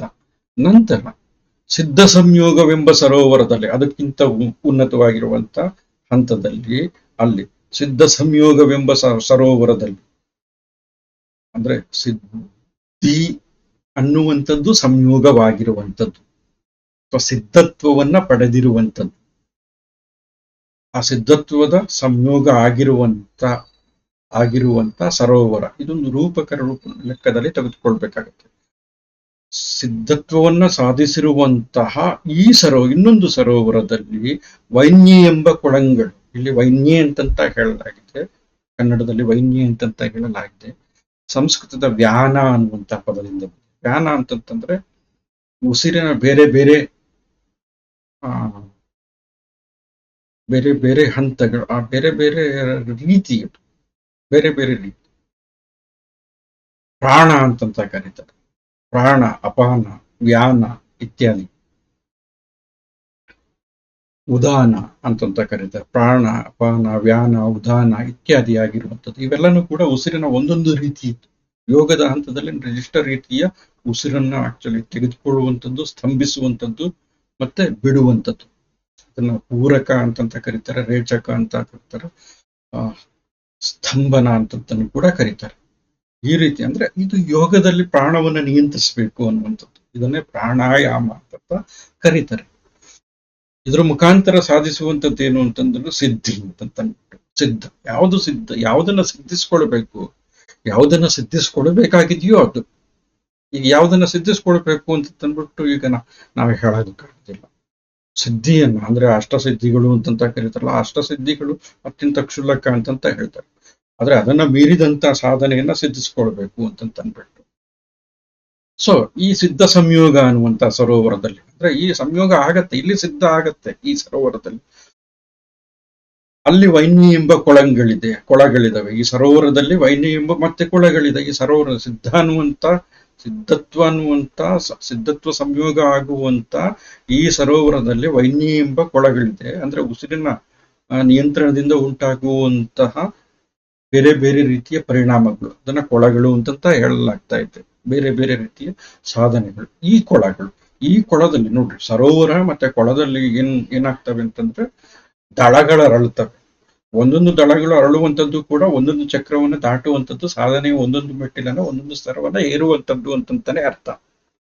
ಸೊ ಇಲ್ಲಿ ಸಿದ್ಧ ಸಂಯೋಗವೆಂಬ ಸರೋವರದಲ್ಲಿ ವೈನ್ಯ ಎಂಬ ಕೊಳಗಳು, ಇಲ್ಲೇನಿದೆ ಅಂತಂದ್ರೆ 16 ಹೆಸರಿನ ಕಮಲ ಮತ್ತೆ ಕಡಿಮೆ ಆಗ್ತಾ ಇದೆ. ಕಮಲದ ದಳಗಳ ಸಂಖ್ಯೆ ಕಡಿಮೆ ಆಗ್ತಾ ಇದ್ದಂಗೆ ಸಾಧನೆಯ ಹಂತದಲ್ಲಿ ಎತ್ತರಕ್ಕೆ ಹೋಗ್ತಾ ಇರೋದು ಅಂತ ಅರ್ಥ. ವೈನ್ಯ ಎಂಬ ಕೊಳಗಳು 16 ಹೆಸರಿನ ಕಮಲ, ಬೀಜಾಕ್ಷರಗಳು 8 ಇಲ್ಲಿ. ಈ 16 ಹೆಸರಿನ ಕಮಲ ಮತ್ತೆ ಇದರ ಬೀಜಾಕ್ಷರಗಳು 8 ಇದೆ. ಇದರ ಅಧಿದೇವತೆ ಯಾರು ಅಂತಂದ್ರೆ ಸಚ್ಚಿದಾನಂದನೆಂಬ ಗಣೇಶ್ವರ. ಸಚ್ಚಿತ್ ಆನಂದ ಅಂತಂದ್ಬಿಟ್ಟು. ಅಂದ್ರೆ ಎಲ್ಲ ಬಗೆಯ ಚೌಕಟ್ಟನ್ನ ಮೀರಿದಂತಹ, ಒಳಿತಾಗಿರುವಂತಹ, ಉನ್ನತವಾಗಿರುವಂತಹ, ಮನಸ್ಸನ್ನು ಕೂಡ ಮೀರಿದಂತ ಅವಸ್ಥೆ, ಮನಸ್ಸಿನ ಸ್ಥಿತಿಯನ್ನ ಮೀರಿದ ಅವಸ್ಥೆಯಲ್ಲಿ ಉಂಟಾಗುವಂತ ಆನಂದ. ಅಲ್ಲಿ ಆ ಅವಸ್ಥೆಯನ್ನ ತಲುಪಿದ ನಂತರ ಉಂಟಾಗುವಂತ ಆನಂದ, ಸಚ್ಚಿತ್ ಆನಂದ ಅನ್ನುವಂಥದ್ದು. ಅದರ ಅಧಿದೇವತೆ ಸಚ್ಚಿದಾನಂದನೆಂಬ ಗಣೇಶ್ವರ. ಅವನು ಈ ಆನಂದತ್ವವನ್ನ ಏನ್ ಮಾಡ್ತಾನೆ ಅಂತಂದ್ರೆ ಸಿದ್ಧಿಸುವಂಗೆ ಮಾಡ್ತಾನೆ ಅಂತ. 16 ಸಣ್ಣ ಕಮಲದಲ್ಲಿ ಅವನ್ನೆಲ್ಲ ನಿಲ್ಲಿಸುತ್ತಾನೆ. ಇದಕ್ಕೆ ಬೀಜಾಕ್ಷರಗಳು 8. ನಂತರ ಇನ್ನೊಂದು ಹಂತ ಆನಂದ ಬ್ರಹ್ಮಲೋಕದಲ್ಲಿ ಮತ್ತೊಂದು ಹಂತ, ಯೋಗ ಸಾಧನೆಯ ಮತ್ತೊಂದು ಹಂತ. ಆನಂದ ಬ್ರಹ್ಮಲೋಕದಲ್ಲಿ ಗುರುವೆಂಬ ಸರೋವರದಲ್ಲಿ ನಿತ್ಯವೆಂಬ ಕೊಳ. ಇದು ಅತ್ಯುನ್ನತವಾಗಿರುವಂತಹ ಹಂತ. ಇಲ್ಲಿ ಆನಂದ ಅನ್ನುವಂಥದ್ದು ತಾನೇ ತಾನಾಗಿರುತ್ತೆ. ಅದು ಬ್ರಹ್ಮಲೋಕ. ಬ್ರಹ್ಮಲೋಕ ಅಂತಂತಂದ್ರೆ ಇಲ್ಲಿ ತ್ರಿಮೂರ್ತಿಗಳಲ್ಲಿ ಒಬ್ಬನಾಗಿರುವಂತಹ ಬ್ರಹ್ಮ ಅಲ್ಲ. ಬದಲಿಗೆ ಏನಂತಂತಂದ್ರೆ ಇದು ಬ್ರಹ್ಮತ್ವವನ್ನ ಅಥವಾ ಯಾವುದನ್ನ ಪಡೆಯಬೇಕಾಗಿದೆಯೋ ಆ ಹಂತವನ್ನ ತಲುಪಿದ ಸ್ಥಿತಿ, ಅತ್ಯುನ್ನತವಾಗಿರುವಂತಹ ಹಂತ. ಯಾವುದನ್ನು ತಿಳಿಯೋದ್ರಿಂದ ಎಲ್ಲವನ್ನೂ ಕೂಡ ತಿಳಿದಂಗಾಗುತ್ತೋ ಉಪನಿಷತ್ತುಗಳಲ್ಲಿ ಹೇಳುವಂಥದ್ದು. ಅದನ್ನ ಸಾಧಿಸಿದ ಸ್ಥಿತಿ. ಆನಂದ ಬ್ರಹ್ಮಲೋಕದಲ್ಲಿ ಗುರುವೆಂಬ ಸರೋವರದಲ್ಲಿ ಅರಳುವಂತ ಒಂದು ಕಮಲ. ಅಲ್ಲಿ ನಿತ್ಯವೆಂಬ ಕೊಳ ಇದೆ. ಗುರುವೆಂಬ ಸರೋವರದಲ್ಲಿ ನಿತ್ಯವೆಂಬ ಕೊಳ, ಅಲ್ಲಿ ಶುದ್ಧ ಶ್ವೇತನೆಂಬ ಅಮೃತ ಪ್ರವಾಹ. ನಾನು ಅವಾಗ್ಲೇ ಹೇಳ್ದೆ ಏನಂತಂದ್ರೆ ಮೂಲಾಧಾರದಿಂದ ಅಂದ್ರೆ ನಮ್ಮ ಬೆನ್ನು ಮೂಳೆಯ ಕೊನೆಯ ತುದಿಯಲ್ಲಿಂದ ತಲೆಬುರುಡಿಯ ಉನ್ನತ ಹಂತದವರೆಗೆ ಬೆನ್ನು ಹುರಿ ಇದೆ, ಬೆನ್ನು ಮೂಳೆ ಇದೆ. ಕುಂಡಲಿನಿ ಎನ್ನುವಂಥದ್ದು ಏನಂತಂತಂದ್ರೆ ಸುಪ್ತವಾಗಿ ಮಲಗಿರುತ್ತೆ. ಯಾವಾಗ ಕುಂಡಲಿನಿ ಜಾಗೃತವಾಗುತ್ತೆ ಸಾಧನೆಯ ಮುಖಾಂತರ, ಪ್ರಾಣದ ಮುಖಾಂತರ, ಪ್ರಾಣಾಯಾಮದ ಮುಖಾಂತರ, ಧ್ಯಾನ ಅಂತಂತ ಹೇಳ್ತಾರೆ. ಅದೇ ವೈನ್ಯ ಅಂತಂತ ಹೇಳ್ತಾ ಇರುವುದು. ಉಸಿರಿನ ನಿಯಂತ್ರಣದಿಂದ ಅದಾಗತ್ತೆ. ಸೊ ಅದು ಜಾಗೃತ ಆದಾಗ ಶುದ್ಧ ಶ್ವೇತವೆಂಬ ಅಮೃತ ಪ್ರವಾಹ ತಾನೇ ತಾನಾಗಿ ಪ್ರವಹಿಸುತ್ತೆ. ಆಗ ಇಲ್ಲಿ ಏನಾಗತ್ತೆ ಅಂತಂದ್ರೆ ಆಜ್ಞಾಚಕ್ರದ ಕಮಲ ಹರಳುತ್ತೆ. ಶುದ್ಧ ಶ್ವೇತನೆಂಬ ಅಮೃತ ಪ್ರವಾಹ ದಳ 1, ಅಲ್ಲಿ ಒಂದು ದಳ ನೋಡಿ, ದಳ 1, ಮೂಲ 3. ಮೂಲ 3 ಅಂತಂತಂದ್ರೆ ಇಲ್ಲಿ ಹೇಳ್ತಿರುವಂತದ್ದು ಏನು ಅಂತಂತಂದ್ರೆ ದಳ 1 ಅಂತಂತಂದ್ರೆ ಒಂದು ದಳ. ಇಲ್ಲಿ ಒಂದು ದಳ ಅಂತಂದ್ರೆ ಇಲ್ಲಿ ಎರಡಿಲ್ಲ ಅಂತಂತಂದ್ರೆ ಆನು ನೀನು ಅನ್ನುವಂತ ಭೇದ ಇಲ್ಲ, ಹಿಂದು ಮುಂದುಗಳು ಅನ್ನುವಂತ ಉಭಯ ಇಲ್ಲ. ಸೊ ಭೇದ ಒಳಿದಿರುವಿಕೆ. ಸೊ ತನ್ನ ತನವನ್ನ ಅಥವಾ ಸ್ವಂತಿಕೆಯನ್ನ, ಮೂಲ ಸ್ವರೂಪವನ್ನ ತಿಳಿದಿರುವಂಥದ್ದು ಇದು. ಸೊ ಮೂಲ ಸ್ವರೂಪ ಅಥವಾ ತನ್ನತನವನ್ನ ತಿಳಿಯುವಂಥದ್ದು. ತನ್ನತನವನ್ನ ತಿಳಿದ ನಂತರ ತಿಳಿಯುವಂಥದ್ದೇನೂ ಇಲ್ಲ. ತನ್ನ ಸಹಜ ಸ್ಥಿತಿಯನ್ನ ತಲುಪಿದ ನಂತರ ಇನ್ನು ಮತ್ತೆ ಬೇರೊಂದು ಸ್ಥಿತಿಯನ್ನ ಸಾಧಿಸ್ಬೇಕಾಗಿಲ್ಲ. ಯಾಕಂದ್ರೆ ಸಹಜ ಸ್ಥಿತಿ ಅಂತಿಮ ಆಗಿರುವಂಥದ್ದು. ಸೊ ಸಹಜ ಸ್ಥಿತಿ ಅಲ್ಲದೇ ಇರುವಂಥದ್ದು ಆ ಸ್ಥಿತಿಯಲ್ಲಿದ್ದಾಗ ಸಹಜ ಸ್ಥಿತಿಗೆ ಬರಬೇಕಾಗತ್ತೆ. ಆದ್ರೆ ತನ್ನ ತನವನ್ನ ಸಾಧಿಸಿದ ನಂತರ ಮತ್ತೆ ಉಳಿರುವಂಥದ್ದು ಸಾಧನೆ ಇಲ್ಲ ಅಂತಂದ್ಬಿಟ್ಟು ಆ ತಿಳುವಳಿಕೆ ಬರುವಂಥದ್ದು ಗುರು ಅನ್ನುವಂತ ಅಂದ್ರೆ ಆನಂದ ಬ್ರಹ್ಮ ಲೋಕದಲ್ಲಿ ಗುರು ಅನ್ನುವಂತ ಗುರುವಿನ ಕೃಪೆಯಿಂದ, ಗುರು ಅನ್ನುವಂತ ಗುರು ಹೇಳಿದ ಮಾರ್ಗದಲ್ಲಿ ಸಾಗಿದ ಬಳಿಕ, ಗುರು ಹೇಳಿದ ಮಾತು ಹಾಲಿನ ಗಡಗಿ ಅಂತ ತಂದ್ಬಿಟ್ಟು ತತ್ವಪದಕಾರರು ಹೇಳ್ತಾರೆ. ಗುರು ಹೇಳಿದ ಮಾತು ಹಾಲಿನ ಗಡಗಿ. ಸೊ ಇಲ್ಲಿ ಗುರುವೆಂಬ ಸರೋವರದಲ್ಲಿ ನಿತ್ಯವೆಂಬ ಕೊಳ, ಅಲ್ಲಿ ವಿನಾಶ ಇಲ್ಲ, ಅಲ್ಲಿ ನಾಶ ಇಲ್ಲ, ಅದು ನಿತ್ಯ ಅನ್ನುವಂತ ಕೊಳ ಇದೆ. ಆ ಕೊಳದಲ್ಲಿ ಏನಾಗುತ್ತೆ ಅಂತಂದ್ರೆ ಒಂದು ಪ್ರವಾಹ ಇದೆ. ಆ ಪ್ರವಾಹ ಶುದ್ಧ ಶ್ವೇತನೆಂಬ ಪ್ರವಾಹ, ಶುದ್ಧ ಶ್ವೇತನೆಂಬ ಅಮೃತ ಪ್ರವಾಹ. ಅಲ್ಲಿ ಅರಳುವಂಥದ್ದು ಒಂದು ಕಮಲ. ಅದಕ್ಕೆ ದಳ 1, ಅಲ್ಲಿ ಆ ದಳಕ್ಕೆ ಉಭಯ ಇಲ್ಲ, ಹಲವುತನ ಇಲ್ಲ, ಒಂದು. ಅದರ ಮೂಲ 3 ಅಂತಂದ್ರೆ ಕಾಯ ಅಂದ್ರೆ ದೇಹ ಮತ್ತೆ ಮಾತು ಮತ್ತು ಮನಸ್ಸುಗಳು ಏಕೀಭವಿಸಿರುವಂತಹ, ಒಂದಾಗಿರುವಂತಹ ಸ್ಥಿತಿ. ಆಗ ಅಲ್ಲಿ ಅರಳುವಂಥದ್ದು ಏನಂತಂತಂದ್ರೆ ಏಕತನದ, ಒಂದುತನದ ದಳ 1 ಅನ್ನುವಂಥದ್ದು ಅದನ್ನ ಸೂಚಿಸ್ತಿದೆ. ಯಾವಾಗ ಕಾಯ ವಾಚ ಮನಸ್ ಅನ್ನುವಂಥದ್ದು ಏಕೀಭವಿಸುತ್ತೆ, ಆಗ ಏನಾಗತ್ತೆ ಅಂತಂದ್ರೆ ಒಂದುತನ ಅನ್ನುವಂಥದ್ದು ಮೂಡುತ್ತೆ. ಶುದ್ಧ ಶ್ವೇತವೆಂಬ ಅಮೃತ ಪ್ರವಾಹ ತನ್ನ ಗಂತವ್ಯವನ್ನು ತಲುಪುತ್ತೆ. ಹಲವಾರು 6 ಫಲಗಳು ಲಭಿಸುತ್ತೆ. 6 ಫಲಗಳು ಅಂತಂತಂದ್ರೆ ಇಲ್ಲಿ 6 ಚಕ್ರಗಳನ್ನು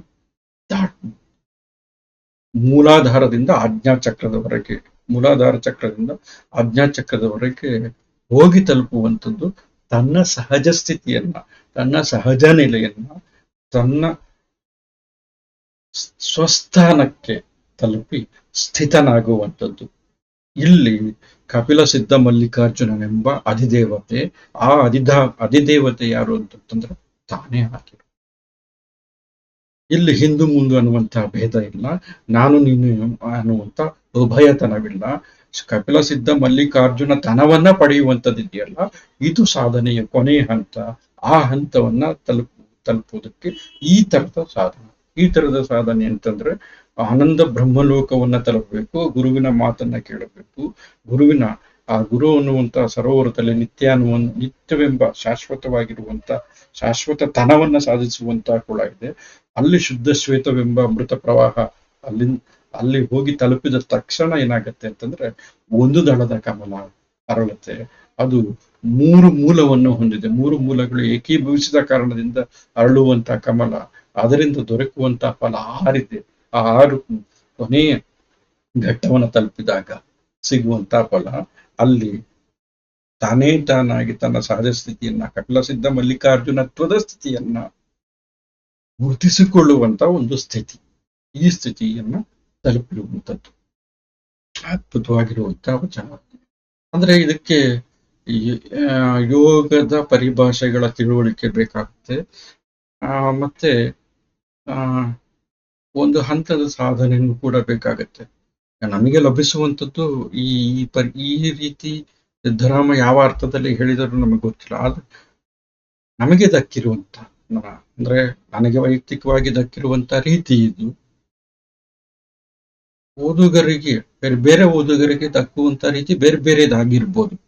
ಆದ್ರೆ ಸಂಬಂಧ ಅನ್ನುವಂಥದ್ದು ನೋಡ್ರಿ, ಸಮಾಜದ ಭಾಗದಲ್ಲಿ ಘಟಕದಲ್ಲಿ ಬಂದಿರುವಂತ ಈ ವಚನ. ಈಗ ವ್ಯಕ್ತಿಗತವಾಗಿ ನಮ್ಮ ಅಂತರಂಗವನ್ನ ನಾವು ತಿಳ್ಕೊಳ್ಳುವಂಥದ್ದೊಂದು, ಇನ್ನೊಂದೇನಂತಂದ್ರೆ ಮೂಲ ನೆಲೆಯನ್ನ ಮರೆತಿರುವಂತ ನಾವು ನಮ್ಮ ಮೂಲತ್ವದ ನೆಲೆಗೆ ಮತ್ತೆ ತಲುಪುವಂಥದ್ದಿದೆಯಲ್ಲ, ಇದು ಒಂದು ಸಂಬಂಧ. ಹೊರಗಿನ ಸಂಬಂಧ ಒಂದು, ನಮ್ಮ ಅಂತರಂಗದ ಸಂಬಂಧ ಒಂದು. ಇನ್ನೊಂದೇನಂತಂದ್ರೆ ಮೂಲತನವನ್ನ ಹುಡುಕಿಕೊಳ್ಳುವಂಥದ್ದಿದೆಯಲ್ಲ, ಒಂದು ಪರೆಯನ್ನ ಸರಿಸಿ ಮೂಲತನವನ್ನ ಕಂಡುಕೊಳ್ಳುವಂಥದ್ದಿದೆಯಲ್ಲ, ಅದು ಒಂದು ರೀತಿಯ ಸಂಬಂಧ, ಮೂಲ ನೆಲೆಗೆ ಹಿಂತಿರುಗುವಂಥದ್ದು. ಇವೆಲ್ಲನೂ ಕೂಡ ಸಂಬಂಧದ ಬೇರೆ ಬೇರೆ ತರದ ವ್ಯಾಪ್ತಿ. ಸಿದ್ಧರಾಮನ ಇದೊಂದು ವಚನ ತುಂಬಾ ಅದ್ಭುತವಾಗಿರುವಂತಹ ವಚನ, ನನಗೆ ಇದು ಬಹಳ ಇಷ್ಟ ಆದಂತ ವಚನ. ನಂತರ ಉರಿಲಿಂಗ ಪೆದ್ದಿಯ ವಚನ. ಉರಿಲಿಂಗ ಪೆದ್ದಿ ಹಿರಿಯ ವಚನಕಾರರಲ್ಲಿ ಈತನು ಕೂಡ ಒಬ್ಬ. ನೋಡ್ರಿ, ಸಿದ್ಧರಾಮ ಮಹಾರಾಷ್ಟ್ರ ಮೂಲದವನು ಅಥವಾ ಸೊಲ್ಲಾಪುರ ಮೂಲದವನಾದ್ರೆ, ಈ ಉರಿಲಿಂಗ ಪೆದ್ದಿ ಆಂಧ್ರ ಪ್ರದೇಶದ, ಅಲ್ಲಿಂದ ಕಲ್ಯಾಣಕ್ಕೆ ಬರ್ತಾನೆ. ಈತನ ಪತ್ನಿ ಕಾಳವ್ವೆ ಗುರು ಉರಿಲಿಂಗ ದೇವ ಅಂತ ತಂದ್ಬಿಟ್ಟು ಆ ಉರಿಲಿಂಗ ದೇವನ ಹೆಸರಿನಲ್ಲೇ ಉರಿಲಿಂಗ ಪೆದ್ದಿ ಎನ್ನುವಂತ ಹೆಸರನ್ನ ಇಟ್ಟುಕೊಂಡಿದ್ವಿ. ಈತನ ಬಗ್ಗೆ ಬೇರೆ ಬೇರೆ ಕೆಲವು ಐತಿಹ್ಯಗಳು ಅಥವಾ ಮಾಹಿತಿ ಇದೆ. ಏನಂತಂದ್ರೆ, ಪ್ರಾರಂಭದಲ್ಲಿ ಕಳ್ಳತನದ ವೃತ್ತಿಯನ್ನ ಮಾಡ್ಕೊಂಡಿದ್ದ. ನಂತರ ಉರಿಲಿಂಗ ದೇವರ ಅಂದ್ರೆ ಗುರುಗಳಾಗಿರುವಂತ ಉರಿಲಿಂಗ ದೇವರ ಉಪದೇಶದಿಂದ, ಅವರ ಮಾತಿನಿಂದ ಅವನ ಮನಸ್ಸು ಪರಿವರ್ತನೆಯಾಗಿ ಅವನೇನಾಗ್ತಾನೆ ಅಂತಂದ್ರೆ ಶರಣನಾಗ್ತಾನೆ, ಶಿವಶರಣನಾಗ್ತಾನೆ, ಶಿವಭಕ್ತನಾಗ್ತಾನೆ. ನಂತರ ಸಾಧನೆಯ ಹಾದಿನಲ್ಲಿ ಮುಂದುವರೆದು ನಿಜ ಶರಣನಾಗಿ ನಿಂತಾನೆ ಅಂತಂದ್ಬಿಟ್ಟು. ಸೊ ಈತನ ಅಂಕಿತ ಉರಿಲಿಂಗ ಪೆದ್ದಿ ಪ್ರಿಯ ವಿಶ್ವೇಶ್ವರ ಅಂತ. ಸುಮಾರು 358 ವಚನಗಳು ಈತನ ಅಂಕಿತದಲ್ಲಿ ಸಿಕ್ಕಿದೆ. ಉರಿಲಿಂಗ ಪೆದ್ದಿ ಪ್ರಿಯ ವಿಶ್ವೇಶ್ವರ ಅನ್ನುವಂತ ಅಂಕಿತದಲ್ಲಿ ವಚನ ತುಂಬಾ ಸರಳವಾಗಿದೆ. ಆದ್ರೆ ಕೆಲವು ಈತನ ಒಂದು ವಚನವನ್ನ ಮಾತ್ರ ನಮ್ಗೆ ನಿಗದಿಪಡಿಸಿದೆ. ಈ ವಚನ ಸರಳವಾಗಿದೆ, ಕೆಲವು ಪರಿಭಾಷಾತ್ಮಕವಾಗಿರುವಂತಹ ಪದ ಇದೆ. ವಚನವನ್ನು ಒಂದ್ಸತಿ ಓದ್ಬಿಡ್ತೀನಿ. ಅಯ್ಯ, ನೋಡ್ರಿ, ಪ್ರಾರಂಭದಲ್ಲೇನೆ ಹಿಂಗಿದೆ. ಅಯ್ಯ, ನೋಡ್ರಿ, ಇದೇ ಏನ್ ಹೇಳ್ತಿದೆ ಅಂತಂದ್ರೆ ಶರಣಾಗತಿಯ ಭಾವ, ಮೃದುತ್ವವನ್ನು ಹೇಳ್ತಾ ಇದೆ. ತಗ್ಗಿ ಬಗ್ಗಿ ನಡಿ ಅಂತ ನಾವು ಹೇಳ್ತೀವಪ್ಪ, ಅದು ಎಲ್ಲಿ ಸಾಧ್ಯ ಅಂತಂದ್ರೆ ಒಡೆಯ ಮತ್ತೆ ಭೃತ್ಯ ಭಾವದಲ್ಲಿ ಸಾಧ್ಯ, ಒಡೆಯ ಸೇವಕ ಭಾವದಲ್ಲಿ ಸಾಧ್ಯ, ಅಂದ್ರೆ ದೇವ ಮತ್ತೆ ಭಕ್ತ ಭಾವದಲ್ಲಿ ಮಾತ್ರ ಸಾಧ್ಯ. ಅಯ್ಯ, ನಿಮ್ಮ ಶರಣರ ಚರಣದ ಭಕ್ತಿಯೇ ನನಗೆ ಸಾಲೋಕ್ಯ ಪದವಯ್ಯ. ಸಾಲೋಕ್ಯ ಪದ ಪರಿಭಾಷೆ, ಈ ಕೆಂಪು ಅಕ್ಷರದಲ್ಲಿ ಅದನ್ನು ನಾನು ಅದರ ಅರ್ಥವನ್ನು ವಿವರಿಸಿದ್ದೀನಿ. ಆದ್ರೆ ಅದನ್ನ ನಂತರ ನೋಡೋಣ, ವಚನ ನೋಡೋಣ. ಅಯ್ಯ, ನಿಮ್ಮ ಶರಣರ ಚರಣದ ಭಕ್ತಿಯೇ ನನಗೆ ಸಾಲೋಕ್ಯ ಪದವಯ್ಯ. ನಿಮ್ಮ ಶರಣರ ಅರ್ಚನೆ ಪೂಜೆಗೆ ಎನಗೆ ಸಾಮೀಪ್ಯ ಪದವಯ್ಯ. ಅಯ್ಯ, ನಿಮ್ಮ ಗಣಗಳ ಧ್ಯಾನವೇ ಎನಗೆ ಸಾರೂಪ್ಯ ಪದವಯ್ಯ. ಅಯ್ಯ, ನಿಮ್ಮ ಪುರಾತನರ ಜ್ಞಾನಾನುಭಾವ ಸಮರಸಾನಂದವೇ ಎನಗೆ ಸಾಯುಜ್ಯ ಪದವಯ್ಯ.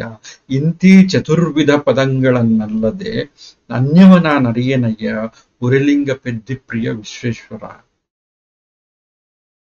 ಅಂಕಿತ ಅನ್ನುವಂಥದ್ದು ಇದೆಯಲ್ಲ, ಈ ಅಂಕಿತ, ಆ ಅಂಕಿತದ ದೇವರು ಯಾರಿದ್ದಾರೆ, ಯಾವ ದೇವರ ಹೆಸರಿನಲ್ಲಿ ಅಂಕಿತ ಇದ್ದಾರೆ, ಅವರ ಸಾಕ್ಷಿಯಾಗಿ ನುಡಿತಿರುವಂತ ಮಾತು. ಸೊ ಹಾಗಾಗಿ ಏನಂತಂದ್ರೆ ಇದು ಹುಸಿ ಹೋಗದ ಮಾತು, ಸುಳ್ಳಾಡೋದಲ್ಲ, ವಚನ ಮಾತು ಕೊಟ್ಟಂಗೆ ಭಾಷೆ, ಸುಳ್ಳಲ್ಲ. ಸೊ ಹಾಗಾಗಿ ತನ್ನ ಆಂತರ್ಯದಿಂದ, ತನ್ನ ಒಳಗಿನಿಂದ ಹೇಳ್ತಿರುವಂತ ಮಾತು, ಶರಣಾಗತಿಯ ಮಾತು. ಉರಿಲಿಂಗ ಪೆದ್ದಿಪ್ರಿಯ ವಿಶ್ವೇಶ್ವರನ ಸಾಕ್ಷಿಯಾಗಿ ಹೇಳ್ತಾ ಇರುವಂತ ಮಾತು. ಅಯ್ಯ, ನಿಮ್ಮ ಶರಣರ ಚರಣದ ಭಕ್ತಿ ಇದೆಯಲ್ಲ, ಶರಣರು ಮುಖ್ಯ ಇಲ್ಲ, ಶಿವಭಕ್ತರು ಮುಖ್ಯ ಇಲ್ಲ, ಅವರ ಚರಣದ ಮೇಲಿರುವಂತ ಭಕ್ತಿ ಇದೆಯಲ್ಲ, ಆ ಭಕ್ತಿ ನನಗೆ ಸಾಲೋಕ್ಯ ಪದವನ್ನು ಕೊಟ್ಟಾಗ. ಸಾಲೋಕ್ಯ ಅಂತಂತಂದ್ರೆ ಏನು? ಒಂದು ಜೀವ ಭಕ್ತ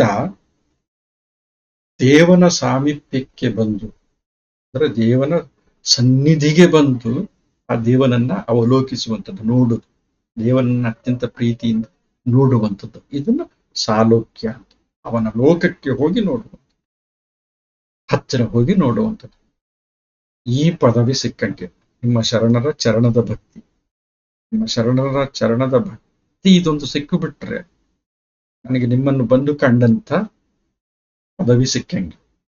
ನೆಕ್ಸ್ಟ್, ನಿಮ್ಮ ಶರಣರ ಅರ್ಚನೆ ಪೂಜೆ ನನಗೆ ಸಾಮೀಪ್ಯ ಪದವೈ. ಸಾಮೀಪ್ಯ, ದೂರದಲ್ಲಿ ನಿಂತು ನೋಡುವಂಥದ್ದು ಸಾಲೋಕ್ಯ. ನಿಮ್ಮ ಶರಣರ ಅರ್ಚನೆ ಮಾಡುವಂತ, ಪೂಜೆ ಮಾಡುವಂತ ಭಾಗ್ಯ ಸಿಕ್ತು ನನಗೆ ಅಂತಂತಂದ್ರೆ, ನಾನು ನಿನ್ನ ಬಳಿ ಹತ್ತಿರ ಬಂದು, ಸನಿಹ ಬಂದು ನಿನ್ನ ಬಳಿ ನಿಂತನು. ಇದು ಸಾಮೀಪ್ಯ ಪದವಿ. ಪರಮಾತ್ಮನ ಸಾಮೀಪ್ಯ ಬಂದು, ಇಷ್ಟದೈವದ ಸಮೀಪ ಬಂದು ನಿಂತ್ಕೊಳ್ಳುವಂಥದ್ದು ಅಂತ, ಅಲ್ಲಿ ಅವನನ್ನು ನೋಡಿ ಖುಷಿ ಪಡುವಂಥದ್ದು, ಆನಂದ ಪಡುವಂಥದ್ದು. ನನಗೆ ಶರಣರ ಅರ್ಚನೆ ಪೂಜೆಯ ಭಾಗ್ಯ ಸಿಕ್ಕ, ಸಾಮೀಪ್ಯ ಪದವಿ ಸಿಕ್ಕಂಗೆ, ಲಭಿಸಿದಂತೆ. ಮತ್ತೆ ಅಯ್ಯ, ನಿಮ್ಮ ಗಣಗಳ ಧ್ಯಾನ ಇದೆಯಲ್ಲ, ಅದು ನನಗೆ ಸಾರೂಪ್ಯ ಪದವಿ. ನಿಮ್ಮ ಗಣಗಳು ಅಂದ್ರೆ ಭಕ್ತಗಣಗಳು, ಶಿವಗಣಗಳು, ನಿಮ್ಮ ಶರಣಗಣಗಳನ್ನ ಕುರಿತಾಗಿ ಮಾಡುವಂತ ಧ್ಯಾನ ಇದೆಯಲ್ಲ, ಅದು ನನಗೆ ಸಾರೂಪ್ಯ ಪದವಿ ಸಿಕ್ಕಂಗೆ. ಸಾರೂಪ್ಯ ಅಂತಂತಂದ್ರೆ ಶಿವನನ್ನ ಕುರಿತು ಅಥವಾ ಆರಾಧ್ಯ ದೇವನನ್ನ ಕುರಿತು ತದೇಕ ಚಿತ್ತದಿಂದ ಧ್ಯಾನಿಸ್ತಾ ತಾನೇ ಆ ರೀತಿ ಆಗುವಂಥದ್ದು, ತಾನೇ ಅದಾಗುವುದು. ಯದ್ಭಾವಂ ತದ್ಭವತಿ ಅಂತ ಹೇಳ್ತಾರೆ. ನಿಮ್ಮ ಗಣಗಳ ಧ್ಯಾನ ನನಗೆ ಸಾರೂಪ್ಯ ಪದವಯ್ಯ, ಅಂದ್ರೆ ನಿನ್ನ ರೂಪವನ್ನೇ ನಾನು ಹೊಂದಿದಂತೆ. ಇದೊಂದು ಪದ, ಇದೊಂದು ಪದವಿ ಸಿಗುವಂಥದ್ದು. ಭಕ್ತಿಯ ಒಂದೊಂದು ಹಂತ, ಒಂದೊಂದು ಎತ್ತರ, ಇವೆಲ್ಲ ಒಂದೊಂದು ಸ್ತರ. ಅಯ್ಯ, ನಿಮ್ಮ ಪುರಾತನರ ಜ್ಞಾನಾನುಭಾವ ಸಮರಸಾನಂದವೇ, ಅಂದ್ರೆ ನಿಮ್ಮ ಪುರಾತನರ ಜ್ಞಾನ ಮತ್ತೆ ಅನುಭವದ ಸಮರಸದಿಂದ ದೊರಕುವಂತ ಆನಂದ ಇದೆಯಲ್ಲ, ಅದು ನನಗೆ ಸಾಯುಜ್ಯ ಪದವಿ.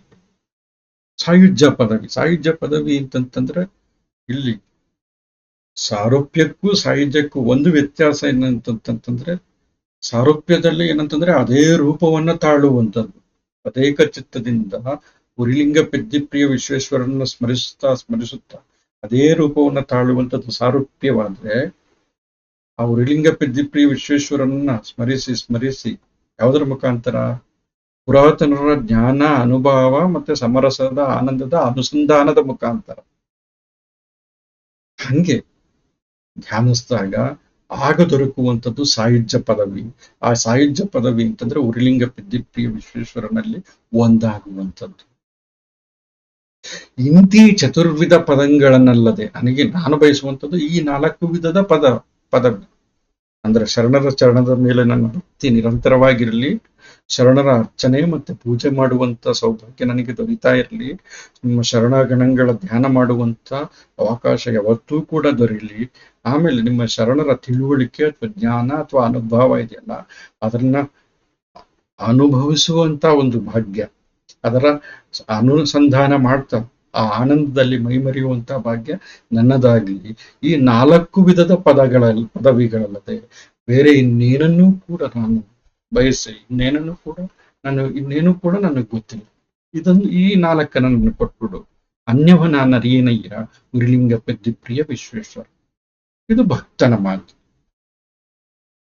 ಸಿದ್ದರಾಮನ ಮಾತು ಜ್ಞಾನಿಯ ಮಾತು, ಅಕ್ಕಮಹಾದೇವಿಯ ಮಾತು ಪ್ರಿಯತಮೆಯ ಮಾತು, ಬಸವಣ್ಣನ ಮಾತು ಭಕ್ತನ ಮಾತು,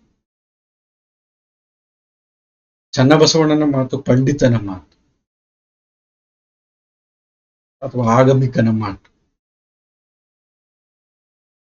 ಹೆಂಗಿದೆ ಒಂದೊಂದು ರೀತಿಯ ಆಲೋಚನೆ, ಒಂದೊಂದು ರೀತಿಯ ಚಿಂತನೆ, ಭಿನ್ನ ಭಿನ್ನ ರೀತಿಯ ಚಿಂತನೆ, ಭಿನ್ನ ಭಿನ್ನ ರೀತಿಯ ಸಾಧನೆಯ ಹಾದಿಗಳು ಈ ಶಿವಭಕ್ತರದ್ದು, ಈ ವಚನಕಾರ ಶಿವಭಕ್ತರದ್ದು ಅಂತ ನಾನು ಹೇಳ್ತಾ ಇದ್ದೇನೆ. ಆದ್ರೆ ಅವರು ಇಟ್ಕೊಂಡಿರುವಂತ ಅಂಕಿತಗಳನ್ನು ನೋಡಿದಾಗ ಅವರವರ ಶಿವ ಅವರವರಿಗೆ. ಕೆಲವರಿಗೆ ಉರಿಲಿಂಗ ಪೆದ್ದಿ ಪ್ರಿಯ ವಿಶ್ವೇಶ್ವರನಾದ್ರೆ, ಕೆಲವರಿಗೆ ಚನ್ನಮಲ್ಲಿಕಾರ್ಜುನ, ಕೆಲವರಿಗೆ ರಾಮನಾಥ, ಕೆಲವರಿಗೆ ಕಪಿಲ ಸಿದ್ಧ ಮಲ್ಲಿಕಾರ್ಜುನ, ಇನ್ನು ಕೆಲವರಿಗೆ ಗುಹೇಶ್ವರ, ಬೇರೆ ಬೇರೆ. ಇವರೆಲ್ಲರೂ ಕೂಡ ಬೇರೆ ಬೇರೆನೆ ಆಗಿದ್ದಾರೆ. ಸೊ ಇವರನ್ನು ನಾವು ಒಂದು ಮಾಡೋದಕ್ಕಾಗಲ್ಲ. ಅದದೇ ದಾರಿಯಲ್ಲಿ ಸಾಗಿ ಆ ಸ್ತರವನ್ನ ತಲುಪ್ತಾರೆ. ಅವರನ್ನು ಆ ಸ್ತರವನ್ನ ಸೂಚಿಸುವಂತ ಹಂತವನ್ನ ಅವರು ಆ ಅಂಕಿತದ ರೂಪದಲ್ಲಿ ಬಹುಶಃ ಇಟ್ಕೊಂಡಿದ್ದಾರೆ ಅಂತ ಅನ್ಸುತ್ತೆ. ಒಟ್ಟು ನಾವು ಈ ತರಗತಿಯಲ್ಲಿ ಅಕ್ಕಮಹಾದೇವಿಯ ಪ್ರೀತಿಗೆ, ಚನ್ನಮಲ್ಲಿಕಾರ್ಜುನ ಅಕ್ಕಮಹಾದೇವಿಗೆ ಸಂಬಂಧಪಟ್ಟಂತ ಪ್ರೀತಿಗೆ ಸಂಬಂಧಪಟ್ಟಂತ ಅಕ್ಕಮಹಾದೇವಿಯ ವಚನ, ಆಮೇಲೆ ಯೋಗ ಸಾಧನೆಯ ಬೇರೆ ಬೇರೆ ಹಂತಗಳನ್ನು ಸೂಚಿಸುವಂತ, ಕೊನೆಗೆ ನಿರ್ಭೇದ ಅಥವಾ ಅಭೇದವನ್ನ ಸಾಧಿಸುವಂತ ನಿತ್ಯತ್ವವನ್ನು ಹೊಂದುವಂತಹ ಸಿದ್ದರಾಮನ ವಚನ, ಆಮೇಲೆ ಶರಣಗಣಗಳು ಪುರಾತನರು ಇವರಿಂದ ದೊರೆಯುವಂತಹ ಚತುರ್ವಿಧ ಪದವಿ, ಇವರ ಆರಾಧನೆಯಿಂದನೇ ದೊರಕುವಂತ ಸುಖ, ಇಷ್ಟು ಸಾಕು ಅನ್ನುವಂತ ಉರಿಲಿಂಗ ಪೆದ್ದಿಯ ವಚನ, ಇವನ್ನೆಲ್ಲನೂ ಕೂಡ ನಾವು ತಿಳ್ಕೊಂಡು ಏನಂತಂದ್ರೆ ವಚನಕಾರರ ಚಿಂತನೆ ಮಾಡುವಂಥದ್ದು, ಚಿಂತನನ್ನ ಅರಿಯುವಂಥದ್ದು, ಅದೆಷ್ಟು ಗಹನವಾಗಿರುವಂಥದ್ದು. ಅಚಿಂತನನ್ನ ಪೂಜೆಯ ಮುಖಾಂತರ ನಾವು ತಿಳ್ಕೊಂಡು ನಾವು ಪಡೆದು ಬಿಡ್ತೀವಿ ಅನ್ನುವಂಥ ಹುಂಬೋತನ ಇದೆಯಲ್ಲ, ಅದು ನರಕತನ ಅನ್ನುವಂಥದ್ದು. ವಚನಕಾರರ ಚಿಂತನೆ ನಿಜವನ್ನ ತಿಳಿದಂತವನ್ನ ಉಪಮಿಸಲಾಗದಂತಹ ಪೂಜೆ ಮಾಡುವಂಥವ್ರು ಈ ತರ ಅಂತ ಜಂಗಮತ್ವವನ್ನ ಶ್ರೇಷ್ಠ ಅಂತಂತ ಹೇಳುವಂತ. ಅಂದ್ರೆ ಜಂಗಮತ್ವ ಅಂತಂತಂದ್ರೆ ಅದು ಆಕ್ಚುಲಿ ಸ್ಥಿರವಾಗಿ ಅಂದ್ರೆ ಸಂಪ್ರದಾಯ ಬದ್ಧತೆಯಲ್ಲಿ ಸ್ಥಿರವಾಗಿ ನಿಲ್ಲದ, ಬದಲಿಗೆ ಸಾಧನೆಯ ಒಂದೊಂದೇ ಹಂತವನ್ನ ಏರ್ತಾ ಹೋಗುವಂತ, ಒಂದು ಹಂತದಲ್ಲಿ ನೆಲೆ ನಿಲ್ಲದ ಜಂಗಮತ್ವ, ಇದರ ಶ್ರೇಷ್ಠತೆ. ಆಮೇಲೆ ಕೆಟ್ಟವನಿಗೆ ದೀಕ್ಷೆ ಕೊಟ್ರೆ ಅವನು ಹೆಂಗೆ ಒಳ್ಳೆಯವನಾಗ್ತಾನೆ ಅನ್ನುವಂತ ಚರ್ಚಾರ್ಹವಾಗಿರುವಂತ ಒಂದು ವಚನ. ಬಸವಣ್ಣನ ಅತಿಶಯತೆಯನ್ನು ಹೇಳುವಂಥದ್ದು, ಉಳುಮೆ ಎನ್ನುವಂಥದ್ದು ಮುಖ್ಯ ಅನ್ನುವಂಥದ್ದು, ಇವೆಲ್ಲನೂ ಕೂಡ ಯೋಗ ಸಾಧನೆಯ ಬೇರೆ ಬೇರೆ ಹಂತಗಳನ್ನ ಹೇಳುವಂಥದ್ದು. ಶರಣರ ಸಾನ್ನಿಧ್ಯದಿಂದ ಕೊನೆಗೆ ಸಾಯುಜ್ಯ ಪದವಿ ದೊರೆಯುತ್ತೆ ಅನ್ನೋದು. ಬೇರೆ ಬೇರೆ ರೀತಿಯಲ್ಲಿ ವಚನಕಾರರು ಮಾಡಿರುವಂತ ಆಲೋಚನೆಗಳು ಈ ವಚನಗಳ ಈ ಅಧ್ಯಾಯದಲ್ಲಿ ನಾವು ತಿಳ್ಕೊಂಡಿದ್ದೀವಿ ಅಂತಂದ್ರೆ ಅದನ್ನ ನಾವು ಅರಗಿಸಿಕೊಂಡಿದ್ದೀವಿ ಅಂತ ಭಾವಿಸ್ಬೇಕಾಗಿಲ್ಲ. ಇದು ತಿಳಿಯಬೇಕಾಗಿರುವಂತ ಒಂದು ಪ್ರಕ್ರಿಯೆ. ಈ ಪ್ರಕ್ರಿಯೆ ನಡೀತಾನೆ ಇರುತ್ತೆ. ನಾವು ಈ ಪ್ರಕ್ರಿಯೆಯನ್ನ ಅರಿತುಕೊಂಡು ನಮ್ಮ ದಾರಿಯನ್ನು ನಾವು ಹಿಡಿಯಬೇಕಾಗಿದೆ. ಯಾವುದು ನಮ್ಮ ಸಾರ್ಥಕತೆಯ, ನಮ್ಮ ಜೀವನದ ಸಾರ್ಥಕತೆಯ ದಾರಿ ಯಾವುದು ಅನ್ನುವಂಥದ್ದು. ಪ್ರತಿಯೊಬ್ಬ ಸಾಧಕರು ಕೂಡ ಅವರವರದೇ ಆಗಿರುವಂತಹ ದಾರಿಯನ್ನ ಹಿಡಿದಿದ್ದರು. ಬುದ್ಧ ಇರಲಿ, ಬಸವಣ್ಣ ಇರಲಿ, ಅಥವಾ ಅಲ್ಲಮ್ಮ ಇರಲಿ, ಅಥವಾ